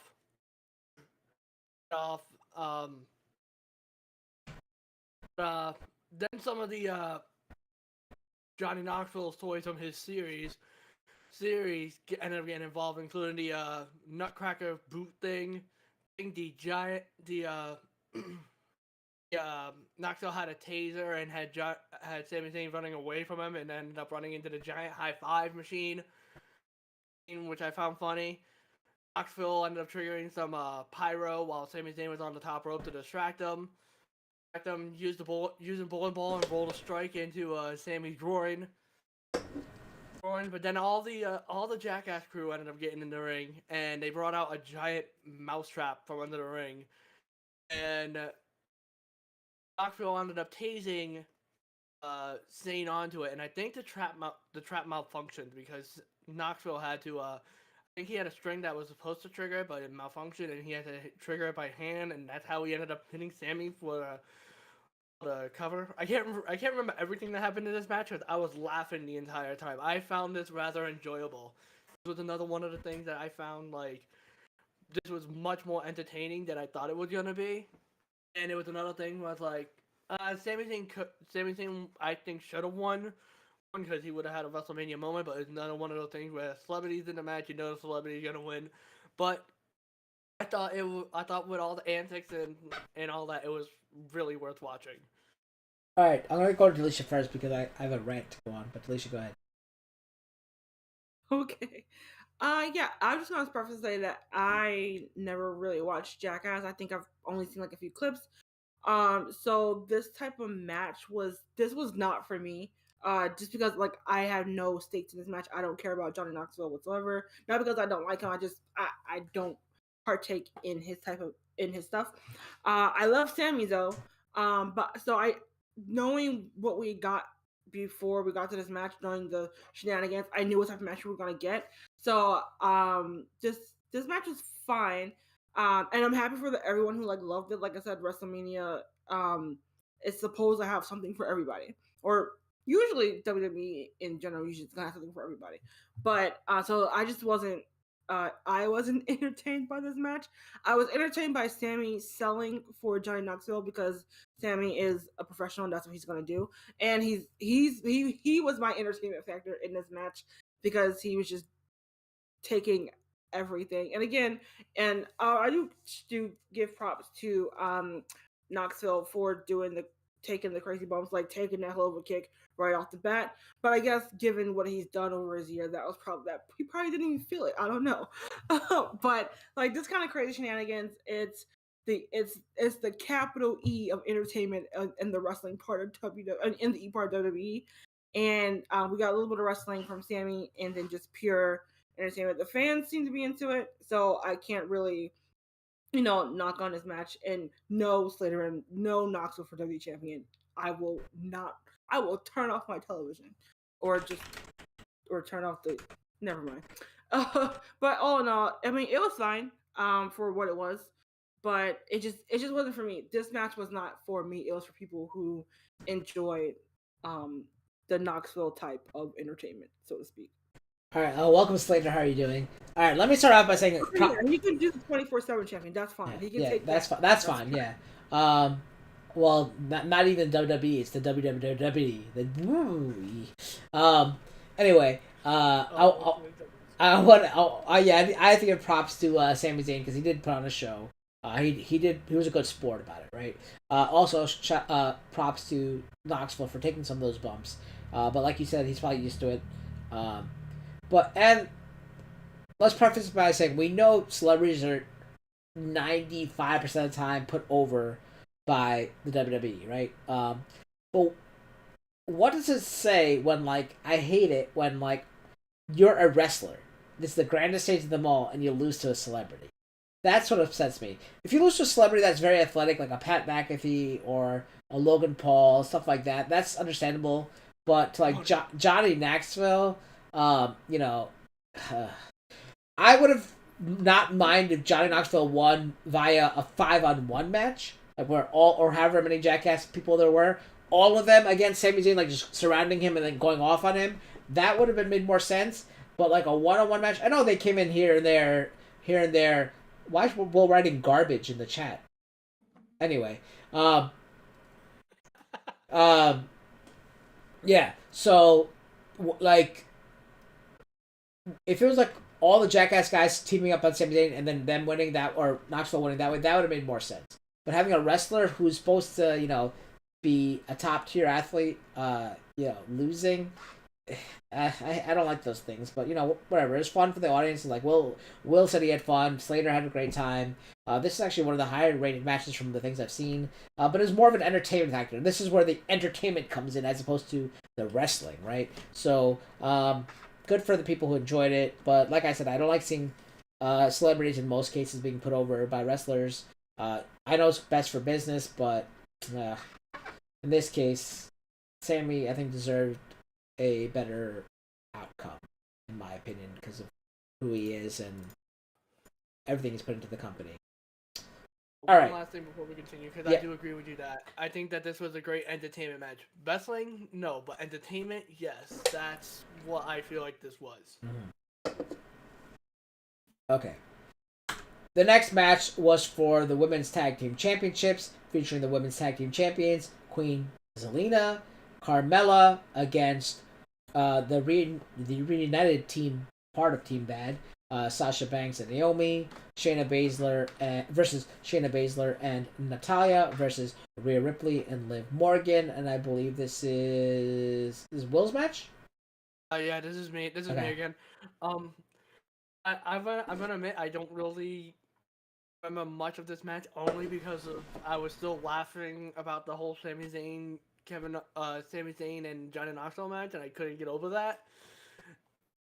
But I believe Liv Morgan and Rhea Ripley, as well as Naomi and Sasha Banks, had special entrances, because Liv Morgan came out as Catwoman, and I think Rhea Ripley was going for a Batman thing, but I don't know.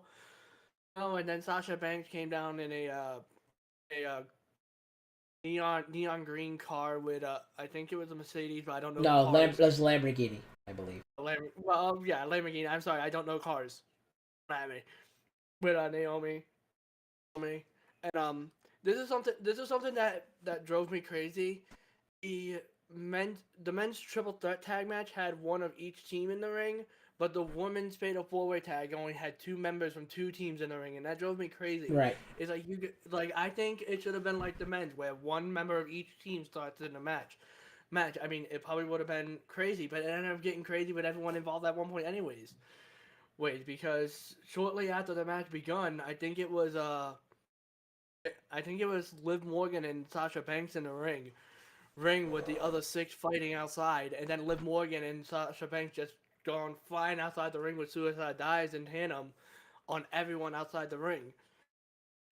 And it was just crazy. There was a lot of great tag team efforts like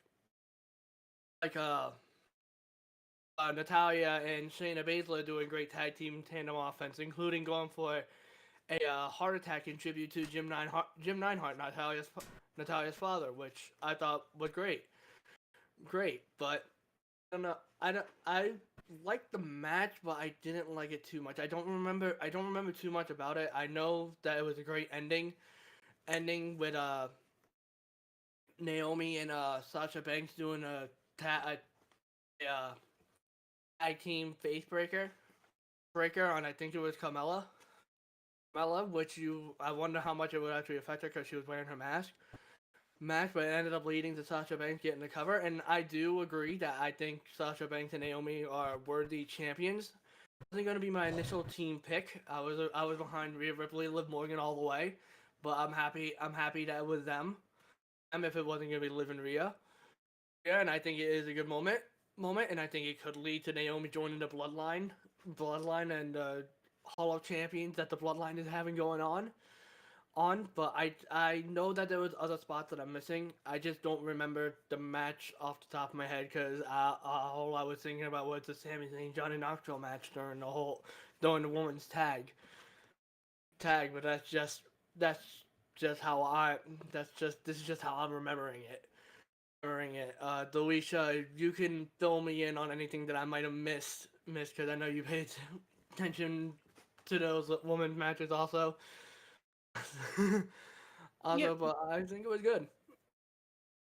So yeah, I was gonna echo what you said in that I didn't quite remember this match either, and that's very sad because I love most of them, all of them. Well, I love all the women involved. But this match just because they don't care about the women's tag team belt once again. As we go on this, as me and Kyle always said, this roller coaster ride of the tag team scene, whether it be the men's or the women's, and we're on a downward spiral with the women's at the moment. So this was kind of just like throwing teams together and then putting them to make them get put in this match. Natty and Shayna do not make sense whatsoever. Though I will give, I mean, credit.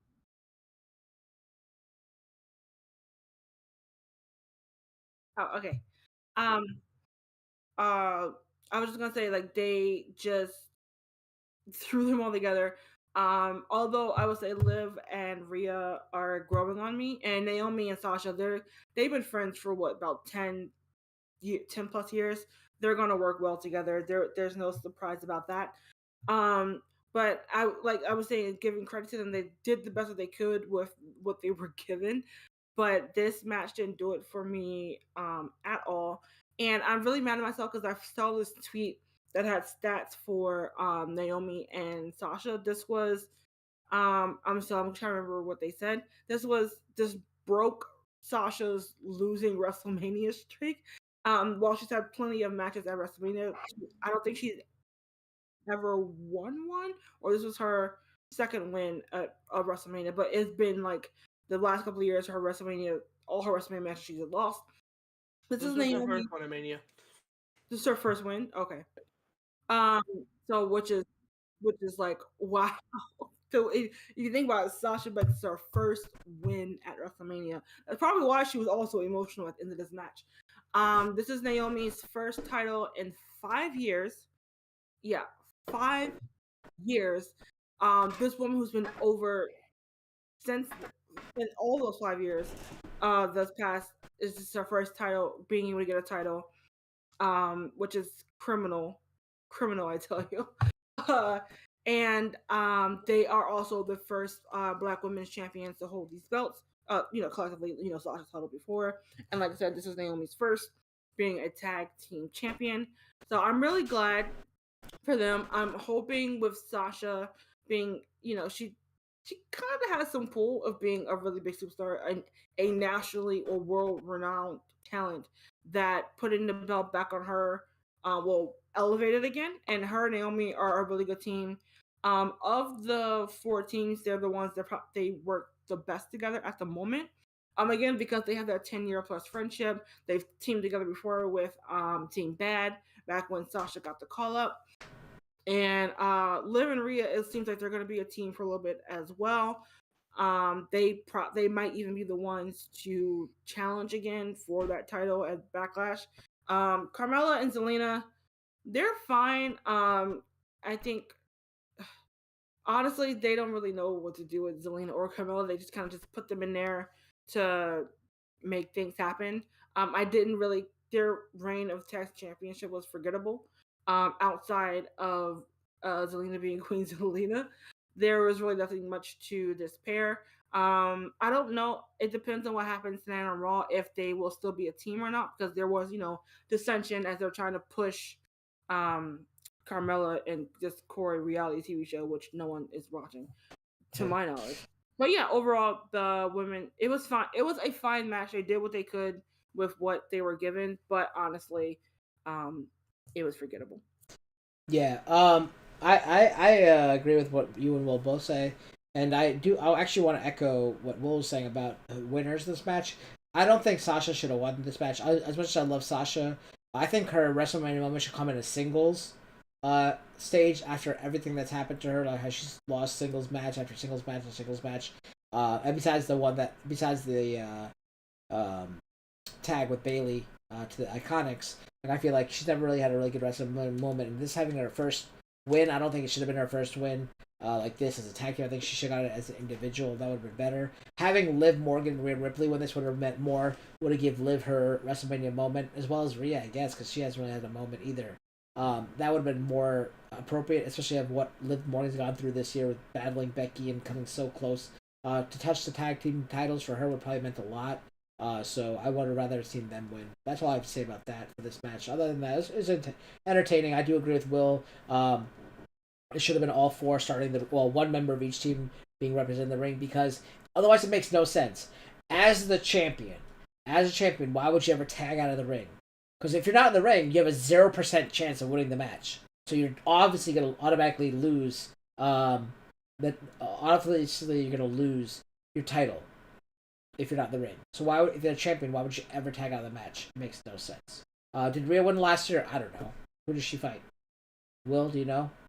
No, in 2020, I'm pretty sure she lost to Charlotte. Oh yeah, 2020 was Charlotte. Yeah. Did she beat Asuka? Rhea beat Asuka last year for the Raw Women's Championship. Oh, so she had a moment? Okay, cool. See, that's how memorable it was, because I don't remember it, and I love Rhea Ripley. So that just goes to show you how memorable it was. Yeah. Honestly, I want Rhea to go back to her heel ways that she did when she first started, even though it wasn't NXT UK, but still. And she can be the foil to Bianca after she's done with Becky. Right. And because honestly, even though Becky's still here, she's great. These two are the kind of like premier up and coming talent right now, and they have the capacity to just like give them. Well, I'm about to say no pun intended. Give them the reins and let them go, because they can do great work. And Rhea is great as a heel. So is Bianca as well. But I think, especially after those two battle it out in last year's Royal Rumble, where it was them two going one-on-one for a little bit, it was like a little tease for the non-NXT crowd to see what they can do. And now I really want them to showcase as singles competitors what they can do in this ring. Yeah, I think that would be a good feud. That's a lifelong feud. That could be like the Austin of Rock, Bianca and Rhea. Yeah, yeah, because they're like the same, like almost kind of like the same class, so to speak, coming up together, and I think they would put in really good work. All right, let us go to the next match, which features Edge against AJ Styles, which was probably the most anticipated match for me. I was looking for this because I'm a fan of both of them. So as soon as I saw them fight, rumors of them going to fight at WrestleMania, I was like, I gotta cover this match if it is, because Edge is one of my favorites of all time, as well as AJ Styles. But did it live up to the hype? We'll see. AJ did not have an entrance, but I know Roger at the beginning of the night asked me who do you think's gonna have the biggest, or maybe I asked her, or he asked me who do you think's gonna have the best entrance of the night, and I said it's probably gonna be Edge or maybe Charlotte, but Charlotte didn't even have an entrance, so it was Edge for men was my answer, and he did have an awesome entrance, a tribute to the Brood and maybe Triple H a little bit, where he came up out of the ground, surrounded by fire, in the dark, on a throne, and that is a testament to what's going to happen later in the match or at the end of the match, of what's to come. AJ came out like a house of fire, like we thought he would, like because remember he was kind of cheap shotted by Edge throughout the weeks, and Edge asked for AJ to come out in this old Pitbull style, not as Omas's tag team partner, second fiddle kind of thing. And AJ came out highly charged, a lot of emotion behind him, and he kept attacking Edge, but Edge being the ultimate opportunist and ring general, I guess, he was able to counter things and kind of slightly sidestep things and all that, and get the advantage at every step of the way for the most part. Edge, when Styles went for an early springboard 450, Edge got his knees up. Styles came in for a Edge started working on Styles' left shoulder because that's the shoulder that Edge ended up injuring on AJ when he hit the spear, I believe, in Royal Rumble. So it was kind of like a good storytelling there, like Lashy likes to say. Styles, later on in the match, Styles ran at Edge. Edge sidestepped him, and it caused a really hard crash into the turnbuckle by Styles. But Styles would not give up. He endured. He kept persevering. He actually showed him popping his shoulder back into the socket, and then he kept fighting and fighting and fighting. He actually hit a one-arm powerbomb off a torture rack, and then went for the Styles clash, but Edge was able to kick out. Edge, then there's once in a while Edge get some good momentum pulling off the Edge-O-Matic, that a bunch of his downward spiral, all those kind of moves, like these old school moves were used, but it was mostly him being a good ring general and using cunning tactics to overcome AJ throughout the match, all of AJ's onslaught. Eventually at the end, AJ was about to go for the phenomenal forearm, but he got distracted. I always hate this distraction things. I always hate it. Focus on the match first, and then worry about the distraction. But unless they're actually coming at you, if someone's just standing there, what does it matter? Are you gonna look at every audience member too who's just standing there? You look at the crowd, the ring announcers, whatever, because they're just standing there. I know it's kind of surprising. It should have been a split second, but then get back to the thing. AJ was distracted by Damian Priest, who showed up at the side of the ring, out for a good maybe 7 to 8 seconds. That gave enough time for Edge to come back to his feet recover. AJ went for the phenomenal forearm. Edge speared him out of the air, got the 1, 2, 3. Damian Priest came into the ring, kind of got on his knees and played homage to Edge, and then they kind of got up and raised both their hands together and formed what choreographers called an unholy alliance.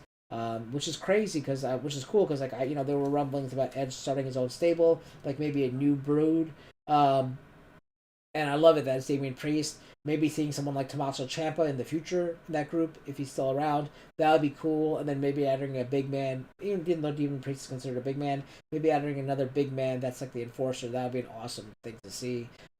This was very good. I mean, the match was very slow and methodical. It felt like a New Age Roman Reigns match. It was very slow and methodical. It did not live up to the hype. What I wanted to see was more of a Cody Rhodes, Seth Rollins. See, okay, here's what I expect. The age of Cody Rhodes and Seth Rollins is what I would see. I wanted them to step up higher. I'd want to see Edge and AJ Styles step up to the caliber of match that Seth Rollins and Cody Rhodes put on. The actual match they put on at WrestleMania is what I want to see Edge and AJ do. And I want to see Seth Rollins and Cody to step up higher than that, because they're the younger age and the more passion and fire that they have, being younger. So I was not. I was really looking forward to this match, but I was not really happy. I felt it was very slow and methodical, which kind of makes sense with Edge's new style. But I really want to see a lot of great wrestling, which I did not see in this match. But it's still, nonetheless, it was a good match. Very good storytelling. I know Delisha can appreciate that. But I really want to see a better match. It was better than the Shinsuke and AJ match from WrestleMania a few years ago, but it was still not what I was expecting. But story-wise, very well done. We'll go to Will first. I think this match was great. I think this match was great story-wise. I do wish that it was a little more high energy, but I do also believe that this works towards where Edge's character is going, as you were saying, slow and methodical. And I think that's where he's gonna be going with his matches for the time being, which I mean will probably be honestly better for his health, because anytime Edge is in the ring, I always worry about his neck. I'm sorry, that's something I always worry about. But I do think the match was decent. Could have been better, as you said, but I think it was good for what they done, and hopefully they start for a rivalry. What about you, Delisha? Sorry, I muted and then unmuted myself. Okay. Anyway, yeah, I again echo you guys' sentiments. I did like the match overall. Although I did think that AJ would have been the one to bring the more high energy, and Edge would be the one trying to slow it down to his level, so to speak. But it was like I said, it was really good. These are two guys who are great at what they do, so they could wrestle paper bag and still make it look good. So I wasn't really worried about that. I do love that we are getting it's gonna be the new brood, because we already had the new brood. Now this is like the new brood, the brood 2.0. Just kidding. I can't even say those. I can't even say 2.0 without getting triggered anymore. but but yeah, oh my gosh, if you add Tommaso Ciampa to this table, I will be in love. He already has a black trench coat type gear, so he's already ready, good to go to be inserted in if they needed him to. But yeah, so that would be pretty fun. I do think they probably will add another member to this. I don't think it's just gonna be just him and Damien. But also, it props to whoever puts it together that they also view Damian Priest as being able to be taking under Edge's wing. It could even be Edge itself. I don't know. Edge, yeah. Elevate him more, because he was kind of starting to go on that like downward spiral where after he lost the belt, they were kind of he looked like he's about to get lost, but it looks like it was because they were about to add him on to Edge. So good. I'm excited to see what they do in the future. Yeah, this is really exciting. This is one of the things I'm looking forward to the most. I do love Edge, I do love AJ, but I'm looking forward to Edge's new stable. Alright, the next match was the New Day featuring Kofi Kingston and I don't know what they're calling him nowadays, but Xavier Woods against Team Sheamus, Ridge Holland, and Butch. And I believe Delicia's covering this. This was supposed to be the first night, but it was pushed to the second night. Oh yeah, that's a good. Entertainment says Rhea or Alexa would fit into that. That is a great call. Yeah, I don't know. Yeah, that'd be great. We don't have. It doesn't have to be just men's stables and women's stables on the bigger on Raw and SmackDown. We could mix it up. Great. Anyway, this is literally gonna take 5 seconds because that's how long this match was. Okay, it was a little bit longer. It was like a minute. The best thing about this match, as I use in quotation marks, is that Kofi and Xavier came out dressed and with a tribute to Big E in the. Do you call them singlets? Yeah.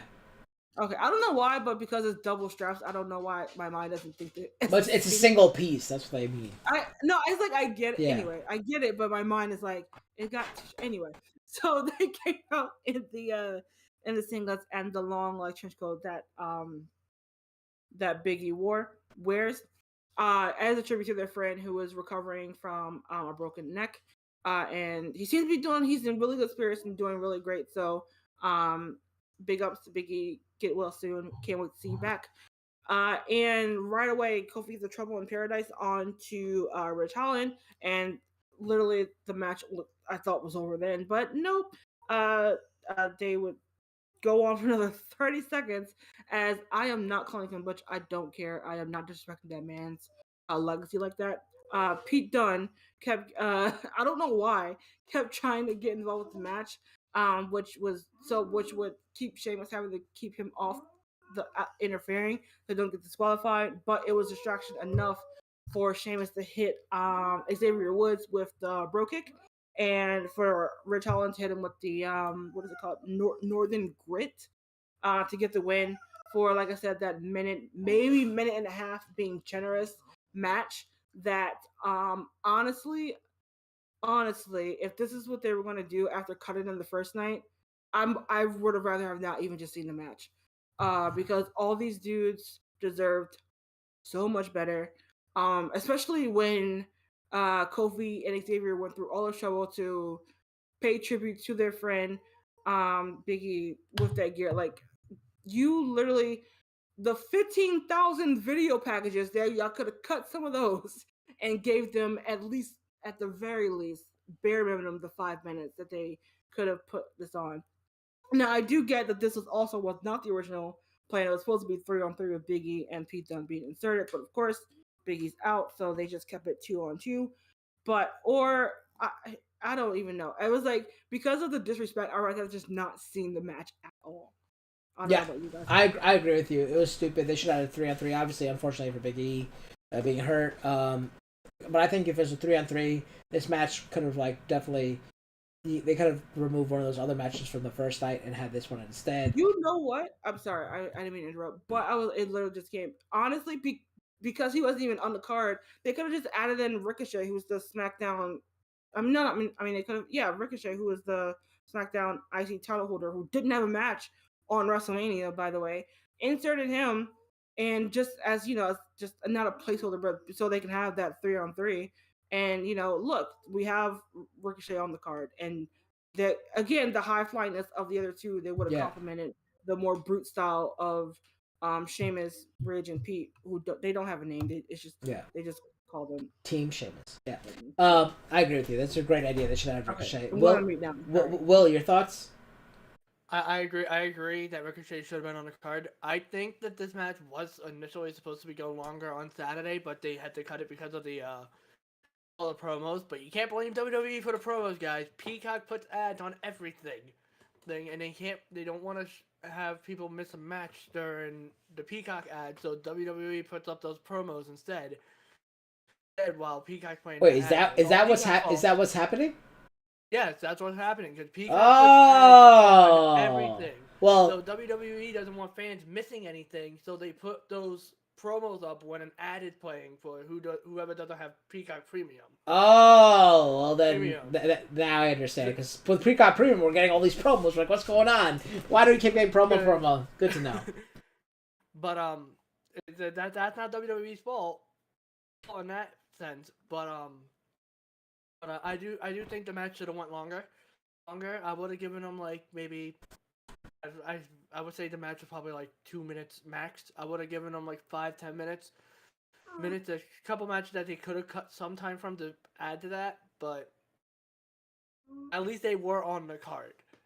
Right. Well, I would have liked to see Ricochet there too. That's a great idea, Delisha. All right. Yeah. I mean, I know we can't fault them for the Peacock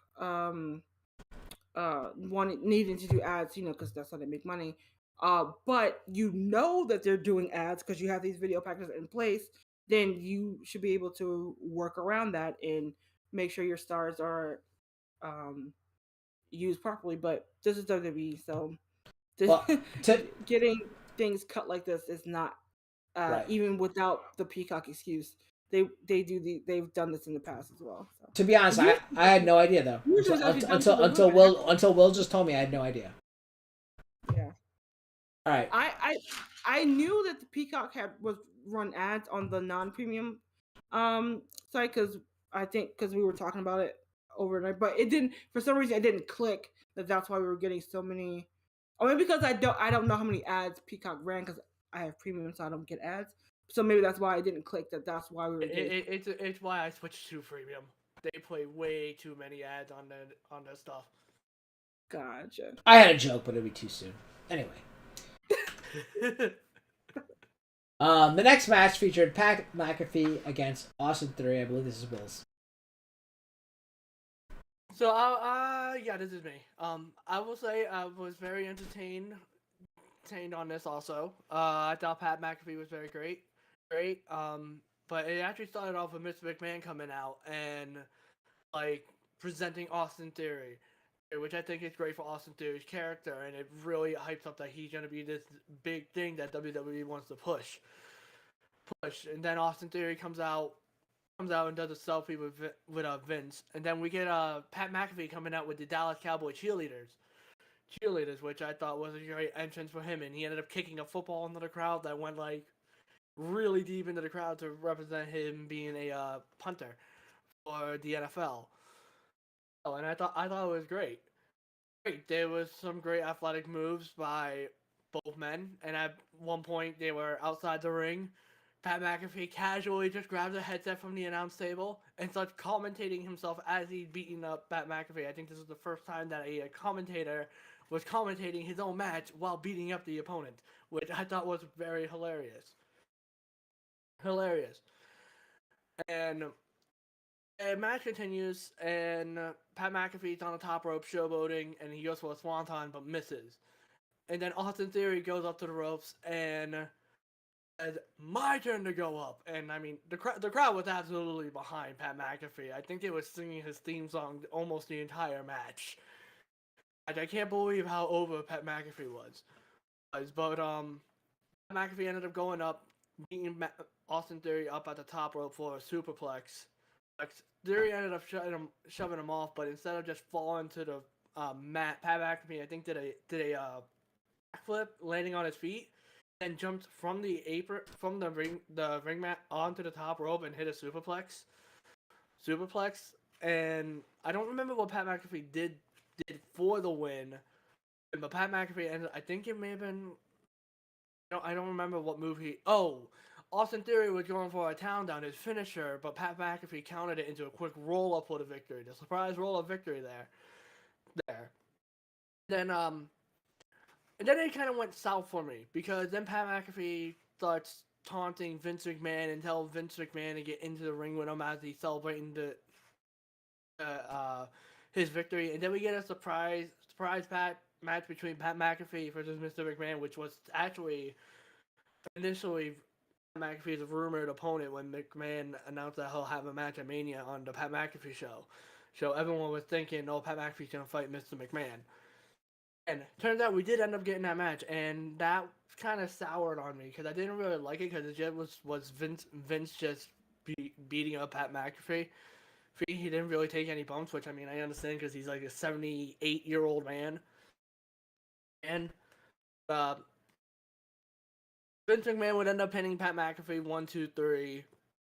Then would have Austin Theory come join them in the ring, and then present him and give Austin Theory his moment. And as Austin Theory's having fun with Vince, we get glass shatter, and Stone Cold comes back out to the ring. And Stone Cold comes in. He ends up stunning Austin Theory in an amazing sell that I actually found entertaining, that was equivalent to The Rock or probably Scott Hall's from his WrestleMania match with Stone Cold. I really found hilarious. And then Austin and Vince share a beer, and we go from one of the best Stone Cold Stunners ever to the worst Stone Cold Stunner ever, as Stone Cold Stunners McMahon in it. The way Vince sold it reminded me of him when he blew out his quads in 2005. And then Stone Cold invites McAfee to join him into the ring, giving him beers, and they both go up to on the turnbuckles and showboat to the van. And then anytime you get a beer from Stone Cold, you gotta assume you're gonna get stunnered. It's a given. I was shouting at my TV when Pat McAfee took the beers. But after the second set of beers were given to Pat got stunnered, and then Stone Cold ended up celebrating with the fans again, and the camera decided to cut to Pat McAfee one more time while he was outside laying by the announce table, just casually drinking a beer while he was on the floor, which I found hilarious. I don't know. I found it entertaining for what this was, but I don't think it needed to go as long. I think some of the time that went into this match could have gone to the Kofi, the New Day Sheamus match. It's like they didn't have to have this as long as they had it, and they could have used some of that time to make New Day and Sheamus look better. But that's my opinion on it. I think it was fun. I think it was entertaining. It was just time consuming. Yeah, I agree with you completely. I was very surprised. I was pleasantly surprised, extremely pleasantly surprised by Pat McAfee's athleticism, like the backflip you're saying, the box jump onto the top rope from the ring. That was crazy. Seeing him win, that was great too. You know, but then the whole Vince McMahon thing just soured it, like you said. That was awful. The Sunner was awful on him. It was just god awful. That's all I'd say about that. Delisha? Yeah, pretty much echo what you guys said. I am a big fan of Pat McAfee on commentary, and his limited time in the ring. And yeah, just it was a great match between him and Austin, and then it gets soured by the whole Vince McMahon of it all. It didn't even have to be a match. It literally could have been, honestly, like I also agree they could have like cut a lot of this and had to add on to the New Day match. They literally could have just had Pat taunting him, and then just have Austin hit him from behind. Austin Theory hit him from behind, and then you could just have uh Vince like kick him or whatever, and then just get Austin out, and then they can like finish that up and do that. It didn't have to be a full on let's make this a match. Although I guess it was like a call to the rumors of Vince getting in the ring. Whatever. And if you guys go back and watch Vince in the past, he never took the stunner well. It was always this is probably the worst for sure, but he's never taken it well.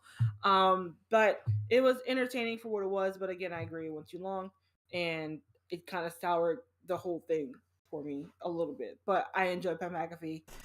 Keep him on my television screen on SmackDown, and I do also love Michael Cole hyping up Pat in the match with Theory. That was how I think, I want to say I think because he didn't have Vince in his ear telling him what to say, he was having so much fun with that match that he could just be himself, and it was so much fun. So I remember saying to myself, "Oh, Michael Cole is embracing his inner Pat McAfee commentary right now." As Pat McAfee competed, Michael Cole is beating the Pat McAfee commentary right now because he was jumping up. He was standing behind the announce table, which you normally see Pat McAfee doing. Michael Cole was doing what Pat McAfee does on commentary. And I was like, that shows how much Michael Cole actually likes and respects Pat McAfee as a commentator, and how much he appreciates his work with him on SmackDown. I think Michael Cole said in an interview that he enjoyed working with Pat McAfee, and I think that just shows to the respect of it. And yeah, I knew Pat was over, but I didn't know he was that over. So that was also fun to see the crowd be into it as well. All right, yeah, it was a good match. Like I said, it started out well, but then went down from there. That brings us to the final match of the evening, which is billed as the biggest match of all time, featuring champion versus champion, your Universal Champion, the Tribal Chief, the head of the table, Roman Reigns, against the whatever cowboy he's calling himself, the WWE Champion, Brock Lesnar, with Paul Heyman in Roman Reigns' corner. And the winner will take home both belts in a unification title match. Yeah, so this match starts off as expected, where you see Lesnar kind of saying, like, this is going to be a fight, and he removes his UFC fighting gloves, and he starts dominating Roman Reigns' suplex after suplex, after suplex, and then all that kind of stuff. Then they went to the outside, and Heyman was able to distract Brock Lesnar for a second, and that allowed Roman Reigns to get back into the match and spear Brock through the barricade. They both got back into the table, and then now we get another spear and a bunch of Superman punches. There's literally only like 6 total moves done in this match. It was either a spear, a Superman punch, a suplex, an F5. Like, it was just like the same like moves done over and over and over. So Roman Reigns hit a spear, then a few Superman punches, He went for a third Superman punch, but Brock Lesnar countered that into a German suplex. Then Reigns handed another Superman punch. Lesnar hit the F5. But neither of them would be counted. Obviously there was no pin because the match kept going. They kept kicking out of each other's finishers or signature moves and such like that. Then, another thing I want to notice is that the referee counted stupid fast. Stupid fast. He was 1, 2, 3, which is not even 3 seconds. This is the fastest counting referee I've ever heard. I mean, in a non-heel fashion. Because I know heels go 1, 2, 3 like that, but this was a really fast counting ref, which I thought was weird. Anyway, this is also the strongest ref we've ever experienced in any WWE match, even including wrestlers when they're special guest referees. Because when you touch as soon as you put on that referee outfit, your HP goes down. You're going to get knocked out if you get touched. Well, this referee gets sandwiched between the turnbuckle and two of the biggest guys, heavyweights, in the WWE of all time. Well, not all time, but, big muscular dudes. I think Roman went for a spear, hit Lesnar into the referee, who was hit into the turnbuckle. So he sandwiched between the turnbuckle, which is a stationary object, has no give really, and Lesnar and Reigns. And then he was down for a split second. It wasn't even down for that long, right? That gave the time for Roman to low blow Lesnar and then chair shot it, or hit him with the Universal title that Paul Heyman slid in, and then Roman went for the pin. And when a referee's knocked out, the much like Earl Hebner, he'd be 1, 2, and then the 3, and they kick out. Giving the wrestler more time, which would make more sense if a referee's knocked out. No, not this referee, not this super referee who's stronger than even wrestlers who put on the uniform. He was 1, 2, and doing his fast count anyway. But Lesnar kicked out. Then came the end of the match, which is super abrupt, and we'll get to why, because Roman went for another spear to end the match, and Brock Lesnar pulled guard straight into a Kimura lock, right near the ropes though. So as Roman reached for the ropes, Heyman pushed the bottom rope towards Roman, who grabbed it. Lesnar had to relinquish the title, relinquish the hold, and then went for the F5. Roman countered out of the F5, pushed Brock against the ropes. Brock came back, got a spear, 1, 2, 3, pretty much an anticlimactic finish, but Roman Reigns wins and is now your unified champion, holding both belts in a very quick match. And now we know why, because Roman Reigns was injured during that Kimura lock, I believe. I've seen pictures of it. He had a huge swell in his arm, so they had to cut the match short, unfortunately, which could have been it was a great match, even though there's only I joked that there's only 5 moves done. It was still a fun match to watch, and kind of a low selling point for being billed as the biggest match of all time to go out like that. But what can you do when someone gets injured? You got to protect the wrestler, and they did a good job of finishing it off. But now, much deserved win for Roman Reigns, who's damn near carried the company. Like I said, I always like seeing Brock Lesnar win. I don't mind seeing him only defend the title once in a while, because that's the old school mentality. But good on WWE to reward Roman Reigns for carrying the company for the last 2 years. So I'm happy that he won it. Now the Bloodline pretty much owns every title that they can, except for the NXT with Solo Sikoa, whatever his name is. But this was very good to watch, very fun. I had a great time watching it. I'm happy Roman Reigns won, and we'll see where it goes from there. I think Brock is out of the title picture for a while. He's going to go work on his farm and all that, his ranch, and maybe he'll show up next time the WWE is in trouble for ratings or whatever. But, man, I can't wait to see what happens next with Roman's thing.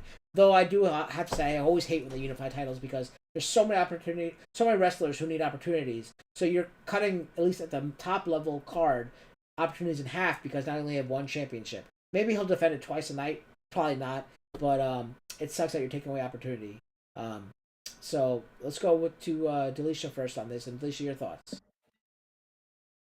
Yeah, pretty much echoing what you said. What we saw was good. It's pretty much a Roman versus Brock match for the most part. It is a bummer that if it's all true, that it's because he injured his arm, that's why, and it got cut short for that. Totally understandable, because it was kind of a slightly lackluster ending, and I just thought it was funny that the ref who took Charlotte's spear was out longer than this one. I mean, not to say that a spear wouldn't hurt. But Charlotte weighs less than these two guys, so you would think, law of physics. I guess, or maybe the fear of the tribal chief, Raph, was in him, so he had to count. I don't know, but yeah, it was entertaining. I didn't want Roman to lose, anyway, so I'm glad that he won. I do think that was the right choice, although miraculously, Brock in this iteration form, has been the best Brock that I have ever seen.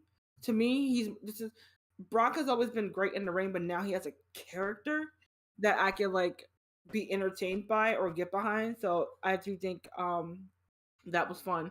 I'm definitely not gonna be the last to see of him. Obviously, I don't know if he's gonna come right back either tonight or more likely on SmackDown or whatever. So I'm interested to see where this goes, depending on how hurt Roman is. But we'll see. But yeah, I'm glad to see the Tribal Chief keep the gold. Because I've been enjoying this. This also enjoying this regeneration of Roman, and we're still at that point of who's going to be the guy to take it off of him. Who's it going to be? I don't know. At this point, it could. I don't. I actually really don't know.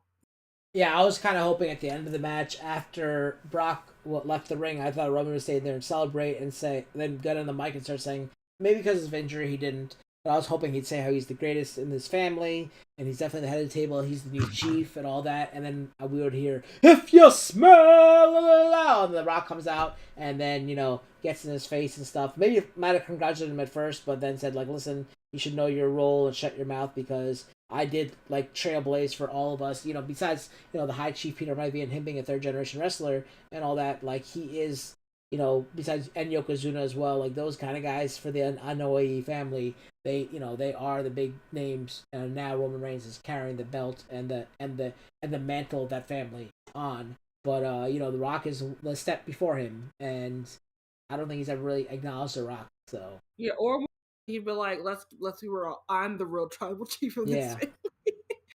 Yeah, but honestly, they literally could do that the Friday before next WrestleMania, and it'll be. I mean, they won't do that, but it would still be heated up just like that. So they have plenty of time if they can, give The Rock off his 800 movie a month schedule. I think it's set in stone because the next WrestleMania is in Hollywood. Yeah, no, it makes the most sense. Yeah, but things change. So, until it's like confirmed, I'm still like, I don't know, guys. But I want that 1 year build up like how he had with John Cena. I'd love that. I would love to see that. Be like next year WrestleMania, Rock, Roman, on the grandest stage of them all in Hollywood. Like Rock could definitely sell that promo right away. And he could do that on SmackDown. That would be great because I think Fox would want those ratings. But so. Sure. I think Brock will show up tonight because Brock doesn't like to be there have to wait longer than he has to. So I think Brock will show up tonight, and maybe Rock can show up on SmackDown this Friday. Will, let's get your final thoughts on this match and anything about the future of this belt. I'm not like you guys. I'm not happy with this match, and I think it's just because of this whole title unification thing. I was heavily against it when they. I think I talked with you about this, Cal. I'm always heavily against unifying. Wait, but before you go on, I also said that. I said I don't like title unifications because there's so many wrestlers who need opportunities and you're cutting it in half. I did say that. I never said anything like I'm just saying that like I'm glad Roman won because he deserves it, but I never agree with the title unification. I do think Roman was a better winner, but I just couldn't get behind the match because I was saying since Royal Rumble, I was like, I don't want a title unification match. I don't want a title unification match. They don't need that for this match. Match, and like, I don't. The match was great. It sucks that Roman was probably injured, and if he is really legitimately injured and can't compete, I think he may be relinquishing the titles tonight. But honestly, if Roman doesn't have to relinquish the title and he only has to take a few weeks off, I say have Cody Rhodes and Seth Rollins go into a rivalry for the next couple months, trying to fight for the right to fight Roman, and then have like Roman end up dropping the belt at like SummerSlam or a big pay-per-view because The Rock gets involved. Other than that point, like the way I would book it is Cody Rhodes ends up beating the rivalry for Seth Rollins, goes after Roman around SummerSlam time, and in a match with Roman. They have a great match at SummerSlam, and Rhodes ends up beating Roman for the title. But then Roman tries to do a post-match assault, and that's when The Rock comes out at SummerSlam, and that starts a program for them going to WrestleMania. I don't know, that's just me.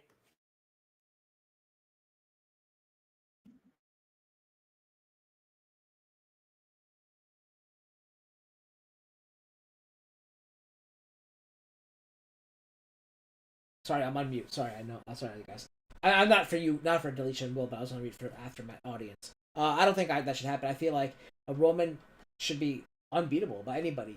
And I think they want to make it tease like The Rock is the one to beat him, but The Rock shouldn't beat him. I mean, he should beat him, but I don't think he will because, The Rock doesn't need it, like I was saying. The Roman is just going to be like the future of the WWE. The Rock doesn't have any stake anymore in the WWE besides the fact that it was his home and it brought him to where he is today. But, I think they, with The Rock's creativity, I don't think they'll mess it up. I don't think they'll mess it up with the way The Rock has some say and all that. Delisha, your final thoughts on The Rock maybe being the future of this, and maybe Will's theory about Cody Rhodes. I don't mind the whole Cody Rhodes and Seth Rollins battling for supremacy for who to face Roman Reigns, but I don't think Roman Reigns should lose to him.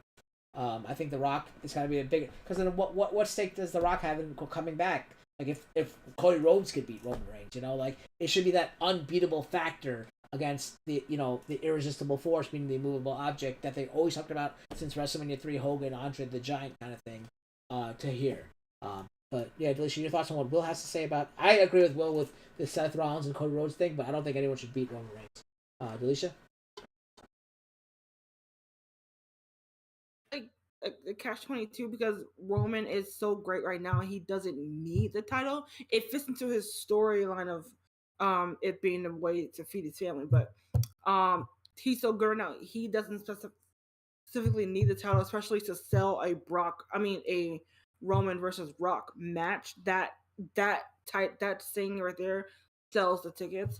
But like you said, if like you were saying, if he gets beaten before that, it kind of does like damper it a little bit for The Rock to challenge him. So I'm not a writer, so that I don't know how to finagle that without the title. But when it does into that, I don't honestly, The Rock doesn't need to beat him.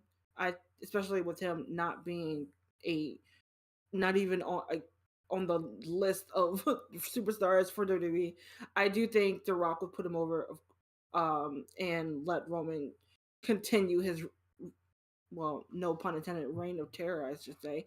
And then after that, he can get beat by whoever. But yeah, I don't know. Because there's been a couple of times where we thought, oh, he would be the one, like, oh, Daniel Bryan will be the one, or Edge will be the one, or Cesaro could be the one, and that would be great. And no, and he's beating him every single time.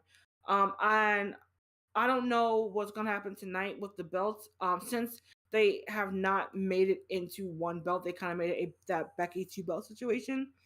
I could see him dropping one, or also we don't know how exactly injured he is. So hopefully not injured enough that he has to relinquish them both. Hopefully, fingers crossed.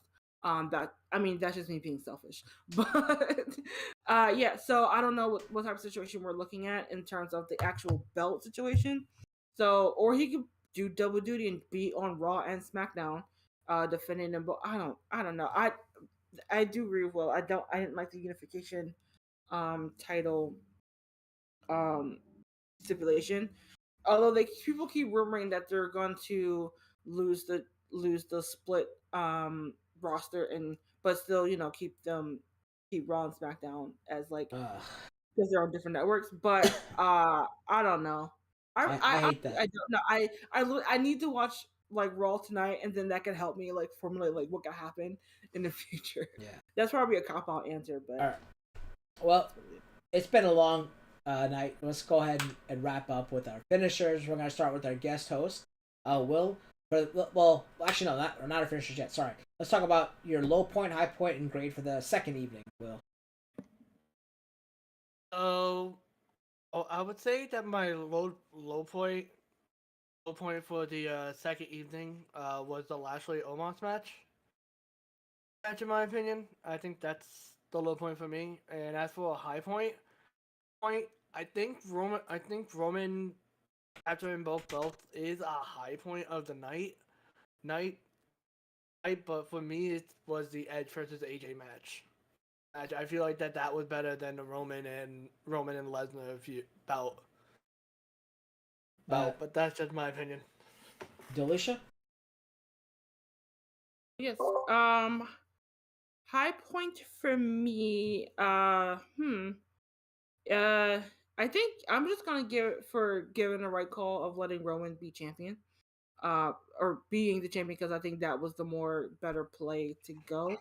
I was gonna give the low point to the 10,000 video packages, but I guess I can't because they do have an excuse because of the way the Peacock Network is structured. So I'm just gonna go with my fallback answer of just giving it to the New Day Sheamus. Not really a match. Again, not their fault, but it just really dragged it on. And overall for night 2, I'm gonna probably give it maybe C plus, because there's on paper great matches to go around. We have some really great moments, and I was engaged for the most of it for night 2, but night 1 definitely was much better. And wait, did you want the overall? No, not yet. Will, did I get your overall grade? Sorry, I don't know if I got your. Not overall grade for the night 2 overall. No, night 2 grade. Night 2, I give it a B. Okay. Yeah, I do have Joe did text me before he had to go upstairs to go to bed for work if he wanted his or not. Overall? No, he gave me his night 1 and night 2. Okay, go ahead. So night 1 high point was KO Stone Cold. Low point. Oh, I guess make it a 5er. Rousey versus Flair. Night 2 high point was Roman becoming champion. Night 2 was a low point. Again, was his New Day versus Sheamus and them. Overall grade for night 1 was A minus. For him there was no bad match, and overall grade for night 2 was B plus, which was dragged down by Omos and Lashley, and then the New Day non-match. All right, for me, the second night, the low point was definitely McAfee. That was unnecessary and took too much time. Like you said, it could have gave those minutes to the New Day match. The high point was definitely Edge's entrance. I thought that was so cool, an homage to the old Brood as well as King of Kings thing. That was really dope. I really like that. I'm a huge Edge fan, and I love seeing that. Those like demonic and like his demonic persona coming out, the old school type. And overall grade, I'll probably give it a C plus as well for the second. So to wrap up, we're gonna do our finishers and talk about WrestleMania as a whole pay-per-view. We'll start with our guest host here, Will. Your low point of the whole WrestleMania, your high point of the whole WrestleMania, and your overall grade for WrestleMania 38. My low point of the entire WrestleMania is definitely going to be Ronda for this Charlotte. I'm sorry, I expected so much more out of it, and because I got so much less than what I was expecting, that's my lowest point due to it. There may have been matches that were worse than it, but because of what I was expected to what I got, it was lower for me. My highest point of the night. I'm sort of torn between. I'm just gonna give it to freaking Cody Rhodes returning because I was hyped up for it, and it was so much better because he was able to do everything that he was doing on AEW and on the indie scene instead of just coming back to smoke and mirrors. We actually got the full American Nightmare experience on WWE, and it was just put up so well. Even though we all sensed it was coming, we all predicted it. It was the goosebumps that we felt from it. It was just outstanding. And my overall grade for the show, I would have to give it an A minus. All right. Now I'm going to kick it over to Delisha. Let me get her camera back up. There we go. Things back up. There we go. Oh, wait, no. Now it's gone. Wait, now it's back up. Okay. Wait, now it's gone. All right. I tried to get her camera back up, but there it goes. Whenever I full screen it, your camera goes away for some reason. But go ahead, Delisha. Your low point of the whole night. Oh, sorry, the whole WrestleMania. Your high point of all WrestleMania, and then your overall grade. Yeah, I the low point for the whole shindig. I just I gotta give the New Day Sheamus match because first for getting cut from night one, and then two the Destructors giving them a minute 30 seconds.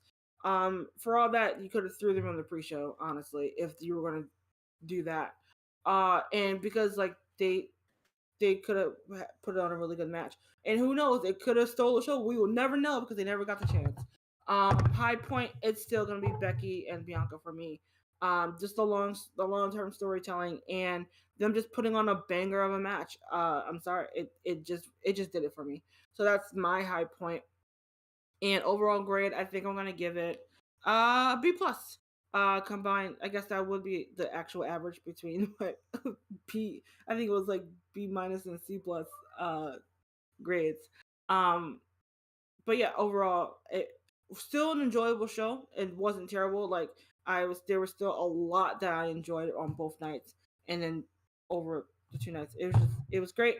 Not the greatest WrestleMania ever, as some people were trying to claim it. But then again, that is their testimony, not mine. But it was still an entertaining night and a great night for wrestling. All right. Let me go ahead and read the chat because I see what Entertain says. High point was KO show. Low point was the omissions such as Finn Balor, Alexa Bliss, and many others who did not get a chance. And overall grade, Entertain gives a B plus. Very good, very insightful. For me, my low point was probably the Charlotte Rousey match. That was pretty awful. My high point was probably the right move of giving Roman Reigns the unified championship, though I don't agree with unifying it. But if they had to give it to someone, it's the most deserving person in a long time to get it after carrying the company for damn near 2 years. Roman Reigns, congratulations. And my overall grade would probably be a B minus. Like I said, there was too many drawbacks to give it a high B or A minus. So I feel like that let us it was very lackluster in certain points. So with that said, let's go ahead. I want to go ahead and thank Will for joining us. So Will, where could we find you and what have you been up to? Do you have anything you want to note? I haven't been up to anything lately. You can find me over on Twitter at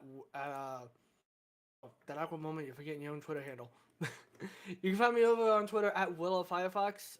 If I do go back to making content for YouTube and Twitch, you can find me over on YouTube and Twitch at Willow the Firefox. Fox, I thank you for having me here, Cal. It's very much appreciated.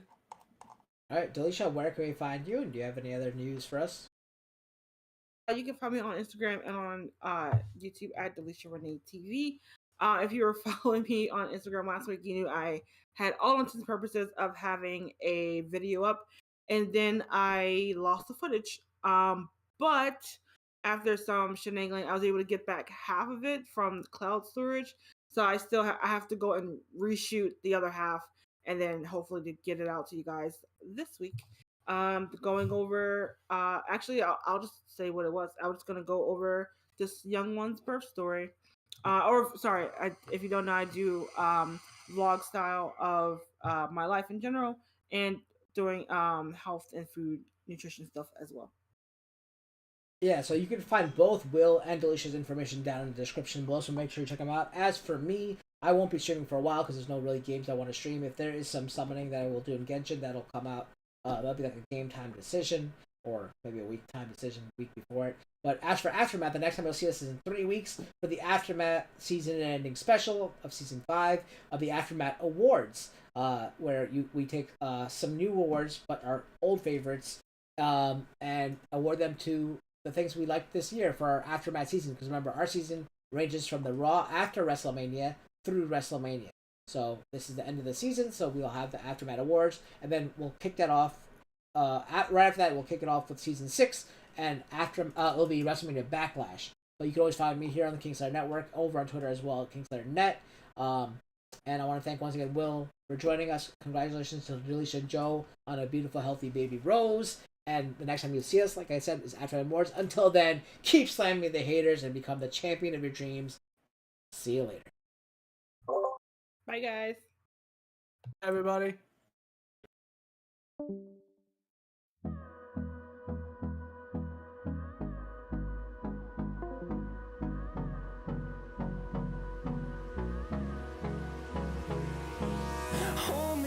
push till I get up. Time is barely on our side. I don't wanna waste what's left. The storms we chase are leading us, and love is all we'll ever trust.